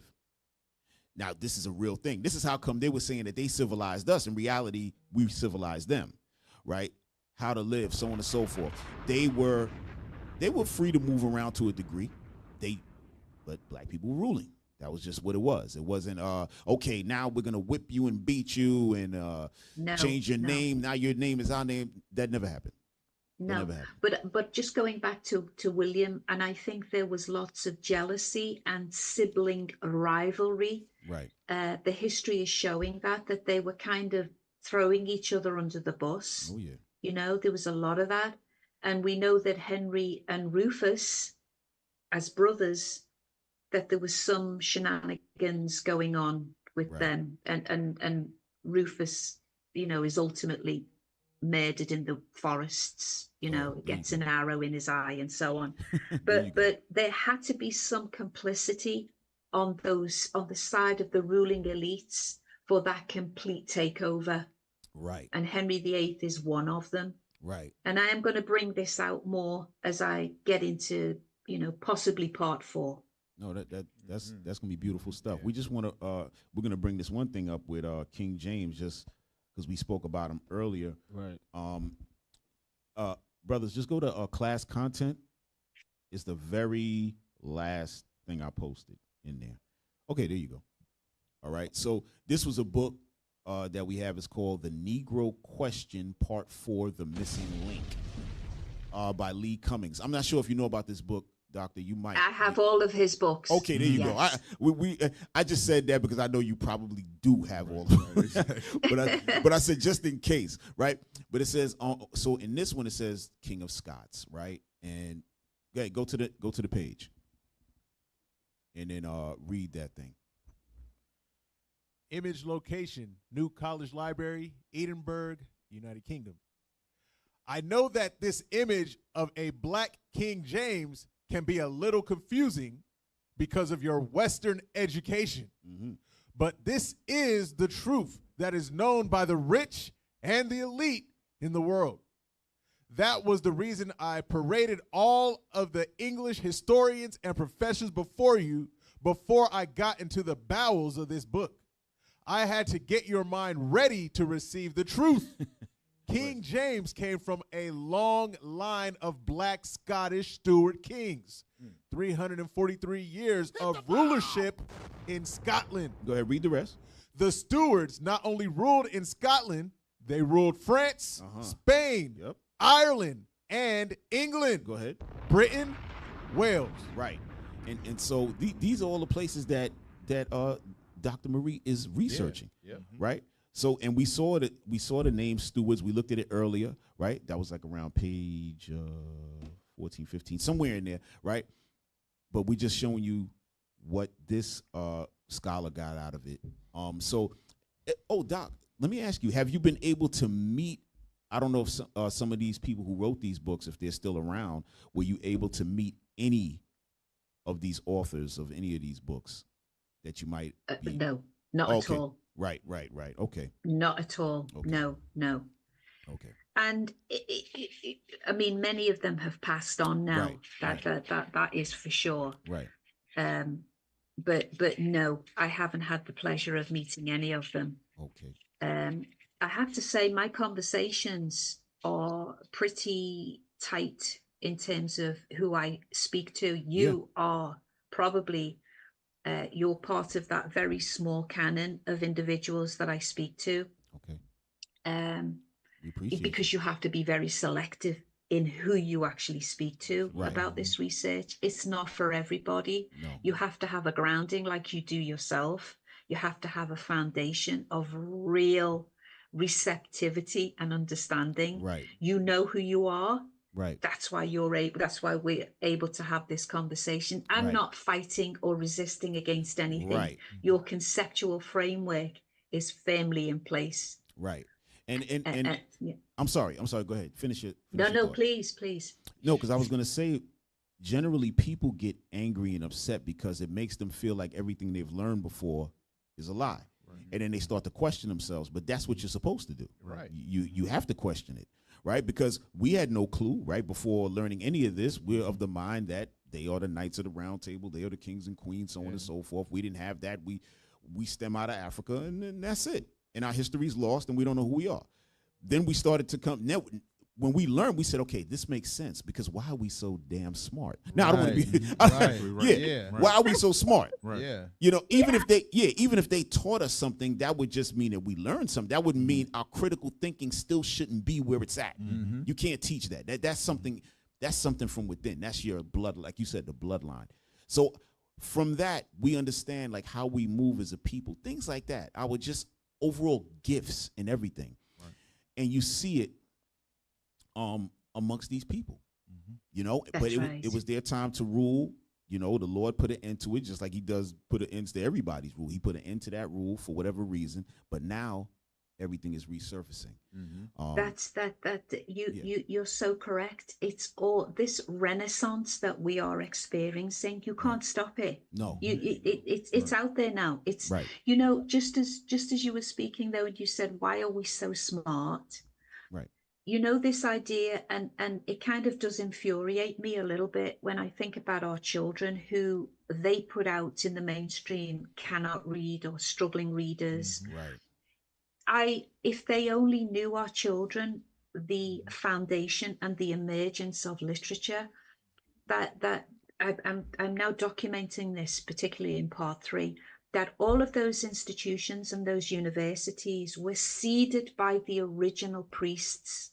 Right. And Oxford University, Cambridge University was seeded by these original Black priests. And what they did, which was so incredible, is that they had these wonderful libraries with all of this literature that they were honing and putting together. Now, Henry, all of these monarchs were, even if we go back to Alfred the Great, another Black Anglo-Saxon king, he is this tremendous literate man who has he has Aesop's tales in his library. He's translating a lot of texts from Latin into English. And that's just some examples that I'm giving you. But many of these institutes and institutions of higher learning were founded by these Black priests all over the British Isles. So when I hear these reports that come out and say, Black children are struggling, they can't read, if those children only knew their background and their history, they would sit and they would be turned on instantly intellectually because of that bloodline memory. That's right. But the schooling system must keep that hidden. Right. And we heard that that's the reason for even the DNA mapping is to kind of steer you away from where you're supposed to be, right? Because then your bloodline, you're going to follow that. So now if they're in have your DNA, you don't really know what they're showing you is real. Right. You know what I mean? They're going to show you, oh yeah, you're from Nigeria, you're from it. Like, what are we talking about? Like, this is nonsense. They can't really if you could, that Cambridge image is very important, because these are the signs and symbols that I am alluding to. Right. There are Black faces embedded on the underbelly of the lions, you see. And that's what they were doing. They were hiding themselves because they knew they were going to fall into darkness. They knew it. And they would hide themselves so that we would recover this history. You see the two faces? It's incredible. And they are the foundations of Cambridge University. Oh man, you can't make it up. Go to the Zonovan Bible Dictionary and pull up King James. Same thing she talking about, man. Let's see some of the good work that they did. Yeah, because it said that they were hiding themselves because they knew, right? Yeah. So you could always find out. That's something else. Go ahead. Even first go to Isaiah chapter 28 and verse 10 and 11. 28, I think it is. This is the book of Isaiah, chapter 28 and verse 15. Yeah. Because ye have said. No, I want 10. Oh, verse 10. Verse 10. For precept must be upon precept, precept upon precept, line upon line, line upon line. Here a little and there a little. Watch this. This is the prophecy on that God gave us that King James would do to the Bible. Watch this. Go ahead. For with stammering lips and another tongue will he speak to his people. The Most High said with stammering lips and a different language will he speak to us. So the Bible was what it was originally written in Hebrew and Greek. But through the resources that King James had, he had it translated into English, just like what you said. Give me that the Zonovan Bible Dictionary now. Right. This is the Zondervan Compact Bible Dictionary. Can you put the title, put up on the screen or no? Okay, good. Go ahead. King James Version. Come on. When Elizabeth died in 1603, the crown passed to James I, who had been king of Scotland for 37 years. Well, we just read in the book, in the history book that Cat brought out. Come on. As James VI. Uh-huh. Several months after he ascended the throne of England, he authorized. He did what? Authorized. No, he written. He authorized. He authorized because he had the power to do so. Come on. A new translation of the Bible. Come on. To replace the Bishop's Bible. Read. 47 of the best Hebrew and Greek scholars of the day were divided into 6 groups. 3 for the Old Testament. Come on. 2 for the New. And 1 for the Apocrypha. 2 of the groups met at Oxford. 2 at Cambridge. 2 at what?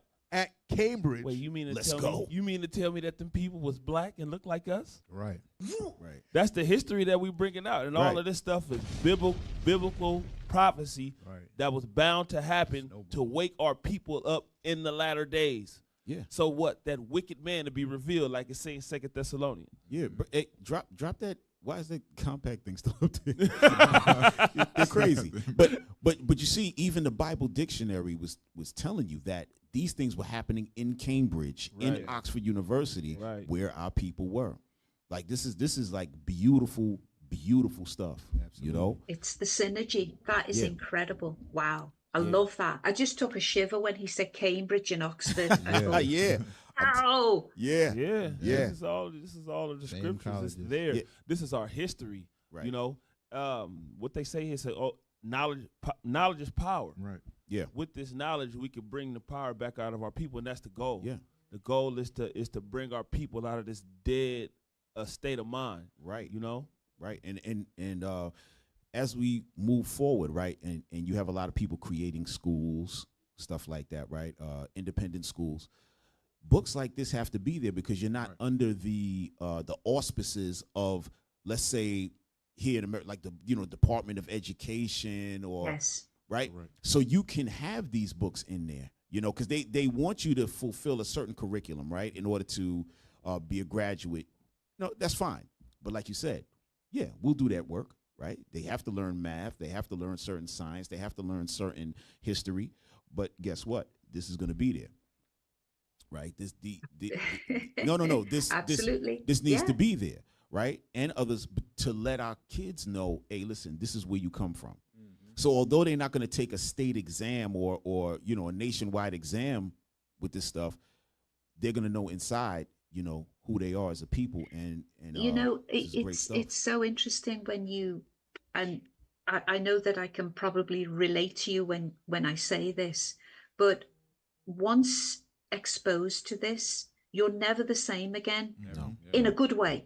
Right. Because everybody's name, I'm going to be bold now and make a statement that I can actually corroborate and I can back it up substantially because of the way I live with thousands of primaries around me. Right. That I would say that 98% of the surnames originate from a black origin. Oh yeah.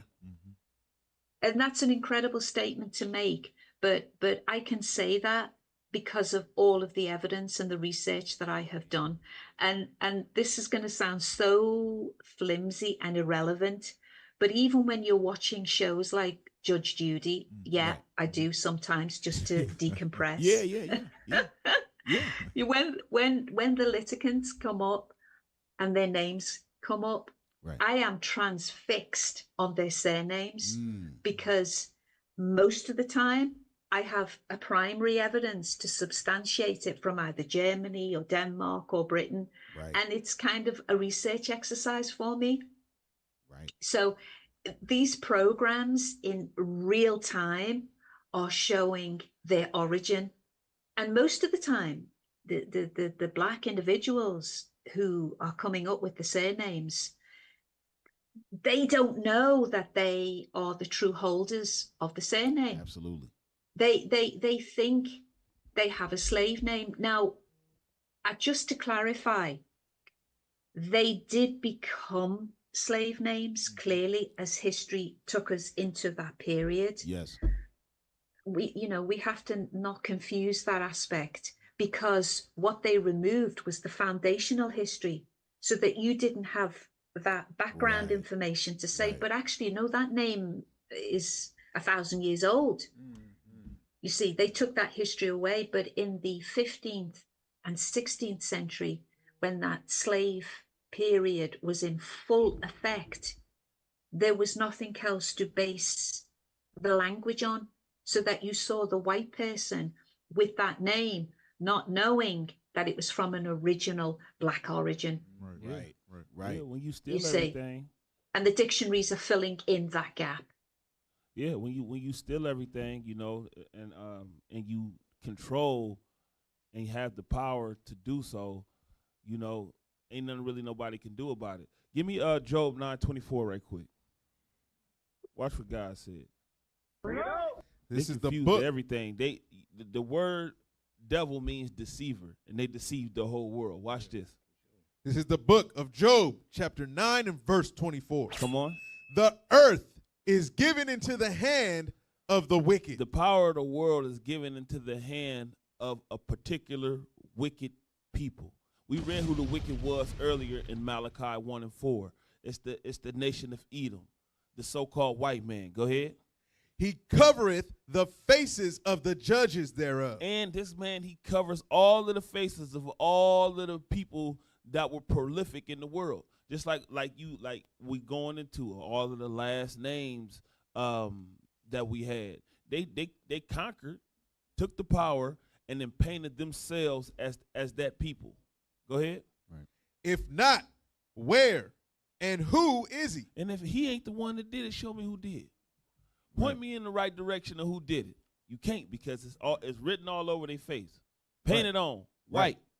That's how it is. Right. And Doc, she pointed you in the right direction, because the spoon, you asked, Yeah. point me in the right direction. She was spoon. With that spoon, we found out a lot of information. Yeah, there you right? go. Right. That iconoclasm. Yeah. Right. Yes. He's Yeah. literally doing that work right now, repainting. Right. But before, we don't have that much time left, Doc. But before you go, I want to show this. Now this is let's show the cover of this. It says, "What your school will never teach you." Foundational Black Britain, right? Okay. Now we're gonna open up, right? And let me see. So, I'm sorry. Let me talk back in the mic. So this is page 100, right?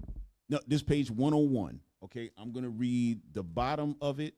I'm going to read the part because it's going to be hard for you to see, and then I'm going to show it. Right? It says, Cromwell ordered the shipping of thousands of Irish and Scottish people to the original 13 British colonies. One such colony, Virginia, provides another powerful piece of evidence from the county militia rosters.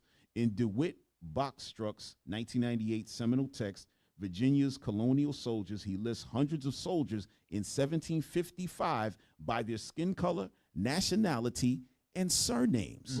Right? Now, let's get this. Now, everybody watching, remember, these people are coming from Ireland and Scotland. Okay? Watch this. Go ahead. Try to get in as close as you can there, man.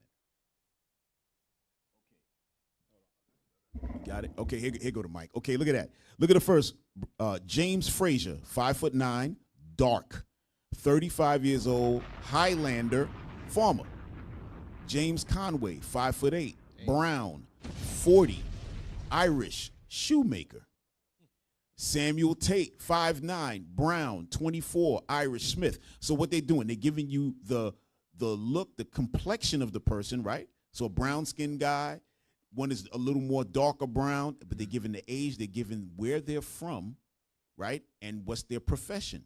Like we were telling you before, they're not just taking some people swinging in trees. Right. They're bringing people who can do something, right? As you go down, those were the Irish. Now, when you look down, it says Thomas Carr, 5'4", and these guys are kind of short. Thomas Carr, 5'4", 40 years old, brown, from Scotland, and he's a piper, right? So this guy is a musician. Well, I hope. Well, maybe piper doesn't mean that. Is piper a musician? Yeah. Okay, I just want to make sure. That's right. Right? And same for the next guy, Abraham Lowe, right? 40 Brown, Scotland, and Piper. There's about 4 to 5 pages of these names, brothers and sisters, right? So guess what? The people of Ireland, the people of Scotland, right? They were black people. This is what's being shown. And you weren't, and where they go into Virginia, right? So a lot of you people from Virginia, you weren't originally, your people didn't come from Africa in that slave trade. You came from somewhere else. Yeah. That's the point. Yeah. I remember when 50 Cent, the rapper, he had went down south. I guess his people are from Alabama. I can't remember where they're from. They're from somewhere down in the south. The white people who had his people in slavery, they went to that family. And she said, oh, well, yeah, his family. Now, when she said this, nobody understood what she was saying. She said, oh, yeah, well, they're not from Africa. They are with Mongolia. She mentioned they were from Mongolia. 50 was looking like, what the hell is she talking about? Everybody was like, she sounds like an idiot. But I was like, no. She's trying to tell you something. Yeah. You was from somewhere else. She has information that they don't have. She didn't expound on it. She just said, oh, their people are from Mongolia. Yeah. Meaning they were from some Afro-Asiatic, what people would call that today, right? So these are, Doc, this is beautiful stuff. We got to get you back at some point. Yeah, man. We got to get you back at some point. I think it would be good to, I mean, this has been wonderful, this conversation. Yeah. It's been wonderful for my soul. It really has, to have this edifying conversation. Yes. But I would like to come back and perhaps present some of my work in a PowerPoint. Yeah. Yes, please. Yeah. That would be quite nice. But I think this has been important, and it's just been wonderful for me. Even though I have to say I am exhausted, but you have given me a whoosh of extra energy just because the conversation was so wonderful. We were hoping that would happen, because we heard you say that you were tired. We were like, tired? Exhausted. We were like, tired? Okay, we're going to put some energy into this system right now. Because we know how it is. We know how it is. We've been up since last, I mean, we didn't go through the whole night, but we had to wake up extra early, obviously, to be here to see you. Because we were like really excited. Because remember, we just looking at these books and we're not thinking about it. Then we were like, wait a minute, let's try to get her on the show. We need to talk to this lady. This is incredible. But Doc, I just want to say thank you. We have to we're gonna reschedule you or schedule you again to come on and do your thing. And I think that's what the people would love to see that.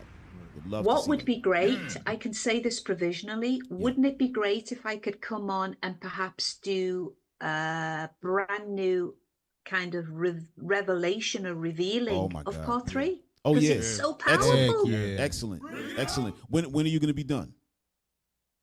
You know, if I really, really put my skates on, I could get this done within the next 4 days. It's going to be 250 pages of pure primary source evidence that is going to blow you away. Oh no, we need it. We need it, Doc. We're going to be in contact. Listen, on the 4th day, we're going to be like, right, where you at? Yeah. Are you finished in there? You know what? I'm kind of, if you could imagine my frustration, because I want to get out. I want to get the German dictionary out. I want to get the French one out. I want to get the Spanish one out, because it's all there waiting for me to just put it together. Right. So I'm frustrated that I have to be patient. Right. But I want to steam and get these other nations and the dictionaries put out, because it will just change the game. Oh man, we can't wait. Yeah. We can't wait. We can't sleep. We definitely trying to change the game. Yeah. Definitely try to change the game. No, absolutely. Yeah. So listen, we're gonna let you put up your talk about your social media, where people can find you and things like that. But we just want to show the books, these 3 that we have here. This is the one I want. Okay, so this is the first one. All right. Let me read it. All right, Dictionary of Foundational Black British Surnames, the People, Places, and Their Primacy, Part 1. All right, Baratanek, Britain, Ingles, England. Okay. And that is the Maynell family on the front, a very prominent Yorkshire family, landowners. Okay.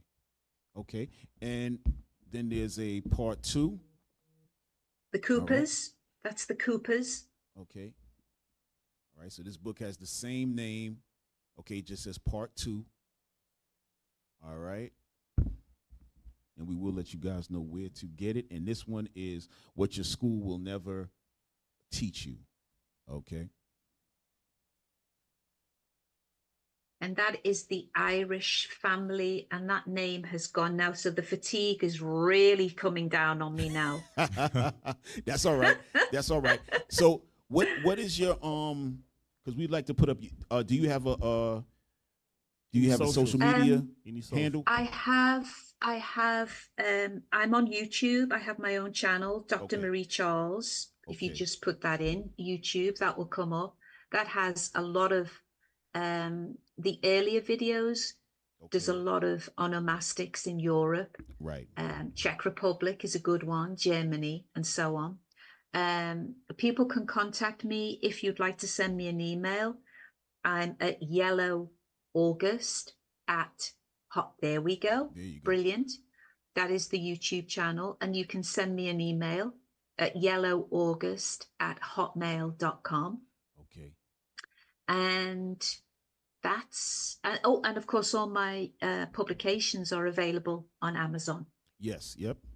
Can we bring that up as well? Bring up her Amazon link just so people can see it. I'm looking at it right now. This is excellent. And people have been, so kind in their reviews. Some people are trying to sabotage the work, I have to say. Oh, they're gonna do that for sure. Yeah, that's fine. They have to do their job. Exactly. Yeah, you can't have the But positive without the negative. You got to have it. All right. Yeah. So, brothers and sisters, you can go to Amazon and just put in Dr. Marie Charles. All her books will pop up, and you can start gathering them. Right. Especially those 3 we talked about, and Doctor's working on the 3rd one that she's trying to finish soon. That we'll be knocking on her door about. Yeah. And and it's excellent. So, Dr. Marie Charles, we want to say thank you again. Thank you for being gracious with your time. We know, we know it's a rough one for you, but we appreciate your time.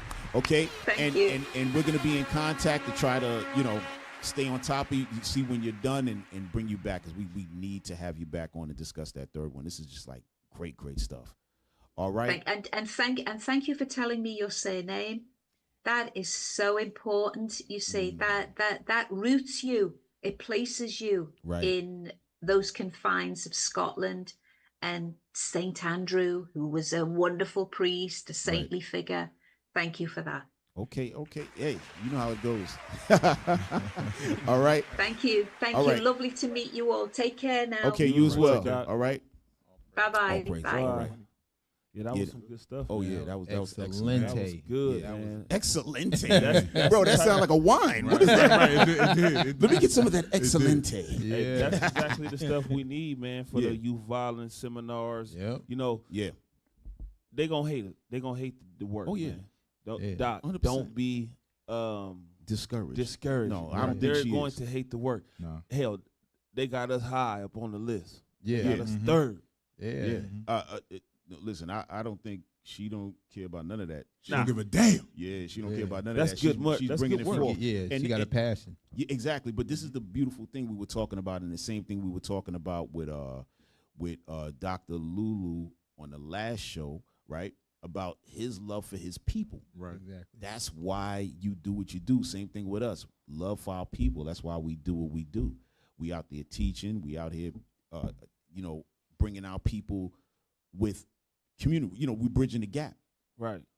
Right. To show that love. Hey, listen, this is us. This is our people. Now, we learned this originally from the bishops and the deacons, primarily Bishop Nathaniel and Bishop Yawasop, and Deacon Ithon is very big on it, so on and so forth, and that was what kicked it off, right?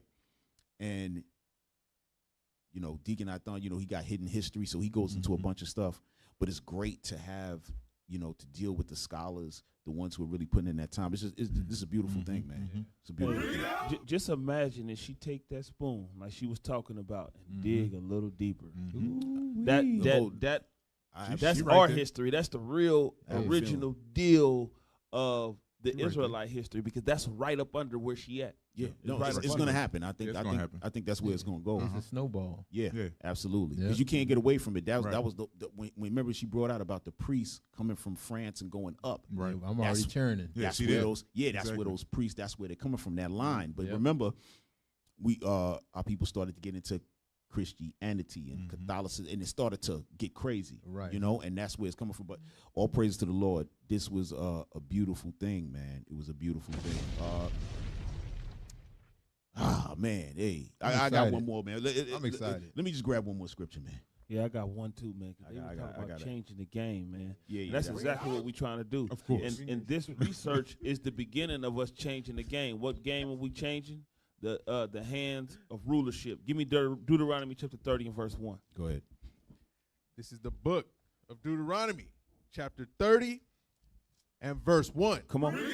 And it shall come to pass, when all these things are come upon thee, Come on. the blessing and the curse, Come on. which I have set before thee, and thou shalt call them to mind. Call them to mind means you have to remember. You have to go down into that deep rabbit hole of history and call to mind what you were before you became that Negro, that nigga, that coon. Go ahead. Among all the nations. Amongst everybody. So no matter who watching, you got to learn who you are in front of everybody who's watching. Come on. Whither the Lord thy God hath driven thee. Like we've been driven to America. She's been driven to Europe. Well, where's she at? In the UK, right? The UK, yep. In the UK. But all of this information is coming together beautifully. And we recalling ourselves right here in the mind of all of the nations. Come on. And shalt return unto the Lord thy God. Not only remember who you are, but return to the script, the scripts. Come on. And shalt obey his voice. Come on. According to all that I command thee this day. Watch how you going to flip the script. Thou and thy children with all thine heart. Come on. And with all thy soul. Read. That then the Lord thy God will turn thy captivity. And when we do these things, that's when the Lord gonna change the game. He gonna turn it back over to where we back on the top. Like Cap said, all of this stuff is coming to an end. Yeah. Rome came to an end. America's coming to an end. Like Judah said, we going back to the top like it was. God said these little guidelines have to be met. You have to recall who you are, and not only recall who you are, but keep the commandments as it is written, and then the script is gonna be flipped right side up again. Right. No, that's absolutely. We're gonna stay right there. Give me Zechariah 5. Right, because in order to flip the script, something has to happen. Something has to happen, and this is going to happen right here. Go ahead. You want verse 1, Cap? Yep. Zechariah chapter 5 and verse 1. Then I turned and lifted up mine eyes and looked, and behold, a flying roll. Right, that's that chariot. Go ahead. And he said unto me, What seest thou? And I answered, I see a flying roll.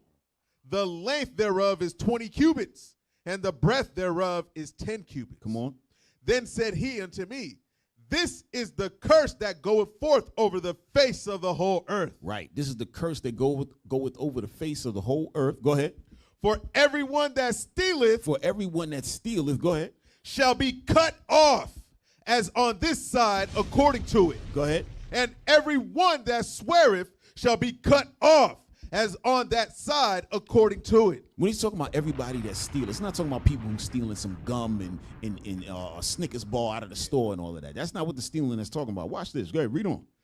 I will bring it forth, saith the Lord of hosts, and it shall enter into the house of the thief. What shall enter? That flying roll is going to enter into the house of the thief. Who's the thief? That's Esau. Yep. We read about him in Obadiah 1. In Obadiah earlier, right? That if a thief come to you by night, would he not have stolen until he had enough? The Lord said, I'm going to send my chariot into the house of the thief. Go ahead. That means to the whole nation of Esau. That's what it's talking about. Go ahead. And into the house of him that sweareth falsely by my name. Right. saying stuff like We the Jews. yeah, it's we the Jews, and also saying things like what's America's logo? God, in God we trust. Things like that. Fake. Go ahead. And it shall remain in the midst of his house. Go ahead. And shall consume it with the timber thereof and the stones thereof. That's it. Right? That thief, he gonna get dealt with. Yeah. That thief is gonna get dealt with. Yeah, you know. And like prior shows, they trying to stop that flying roll from entering into the house. Yeah, exactly. Because once it get there, it's Right. a wrap. Right. No, 100%. Not Right. leaving. Right. You said like prior shows. That's what we was talking about with Yeah. what's our sister name? From NASA. Right? And in the other show we had, we talked about Donald Trump putting a nuclear facility up there, trying to be able to stop the chariot. Listen, it's not gonna happen. Yeah, he coming in. Yeah. That flying roll is going to get here, and once it's here, it ain't no turning it back. No, you know? game over. And we the sign that it's on the way. That's right. Yep. Remember what the Lord said in Revelation 7, that he got to hold the angels back. They're like, yo, when we getting this shot? Like, how long we want to do something. Right. The angels up there like, how long shall this endure? Right. right. They're like, Lord, what you made me for? Right. You know? But all praises. That was an excellent show. World. Hey, the Booster Club. Oh, damn. Yeah. Huh? You had something? Of course. You got a knuckleball?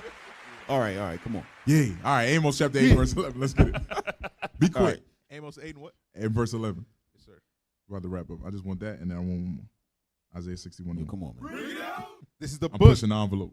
of Isaiah chapter 8 and verse 11. Come on.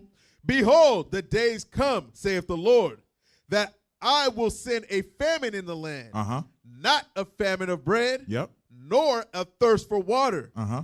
but of hearing the words of the Lord. For a long time, we didn't have no understanding. We didn't have our images. We didn't have who we were supposed to be, so we didn't know. So what that sister's doing, she bringing it back, right? Go to Isaiah 61 and 1. But what it got to be coupled with is the laws of God, right? So what she just brought out, when we go in the Bible, we understand King James was black. We understand everybody in the Dark Ages was black. Now people thirsty, they hungry, and what we got for them is this, Isaiah 61 and 1.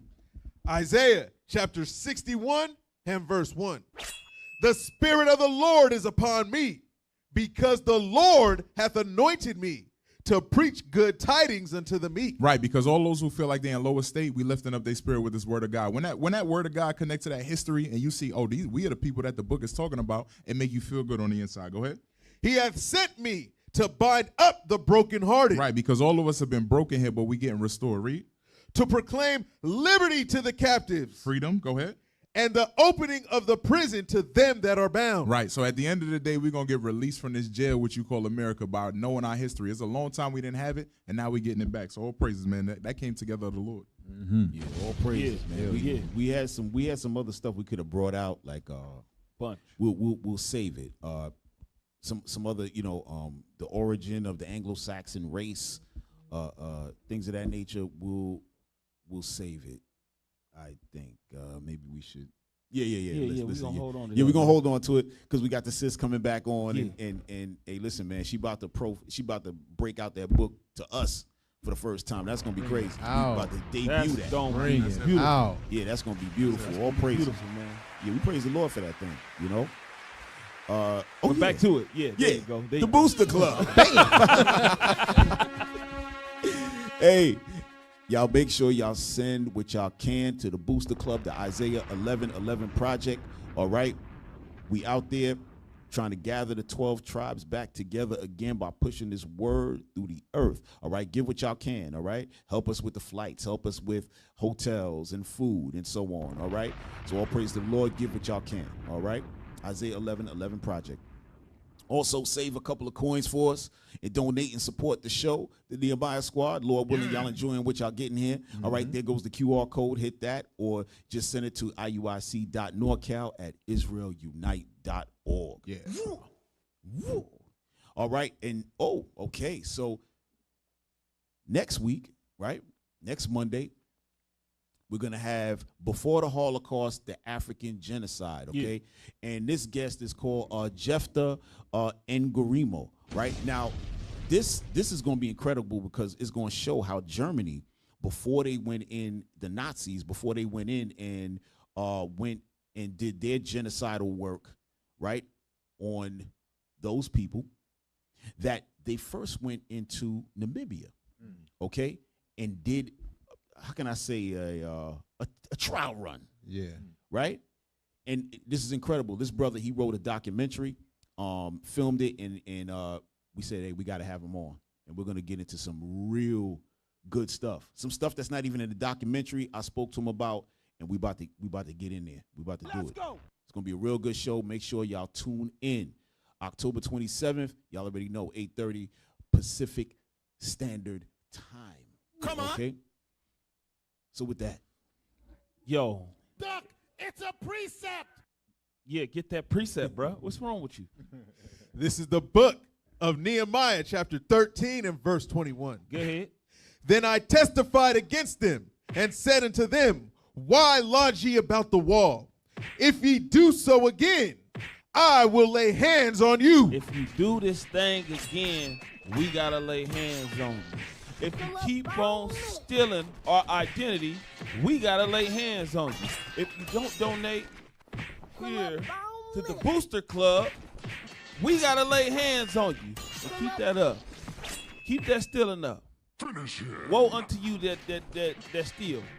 The Lord gonna lay hands on you. Right. Hey, this is the Nehemiah Squad. We are your hosts. I'm Officer Shim. That's Captain Zakai, Officer Judah, Officer JDL. We out. Yes, sir. Most High Christ bless y'all. Shalom.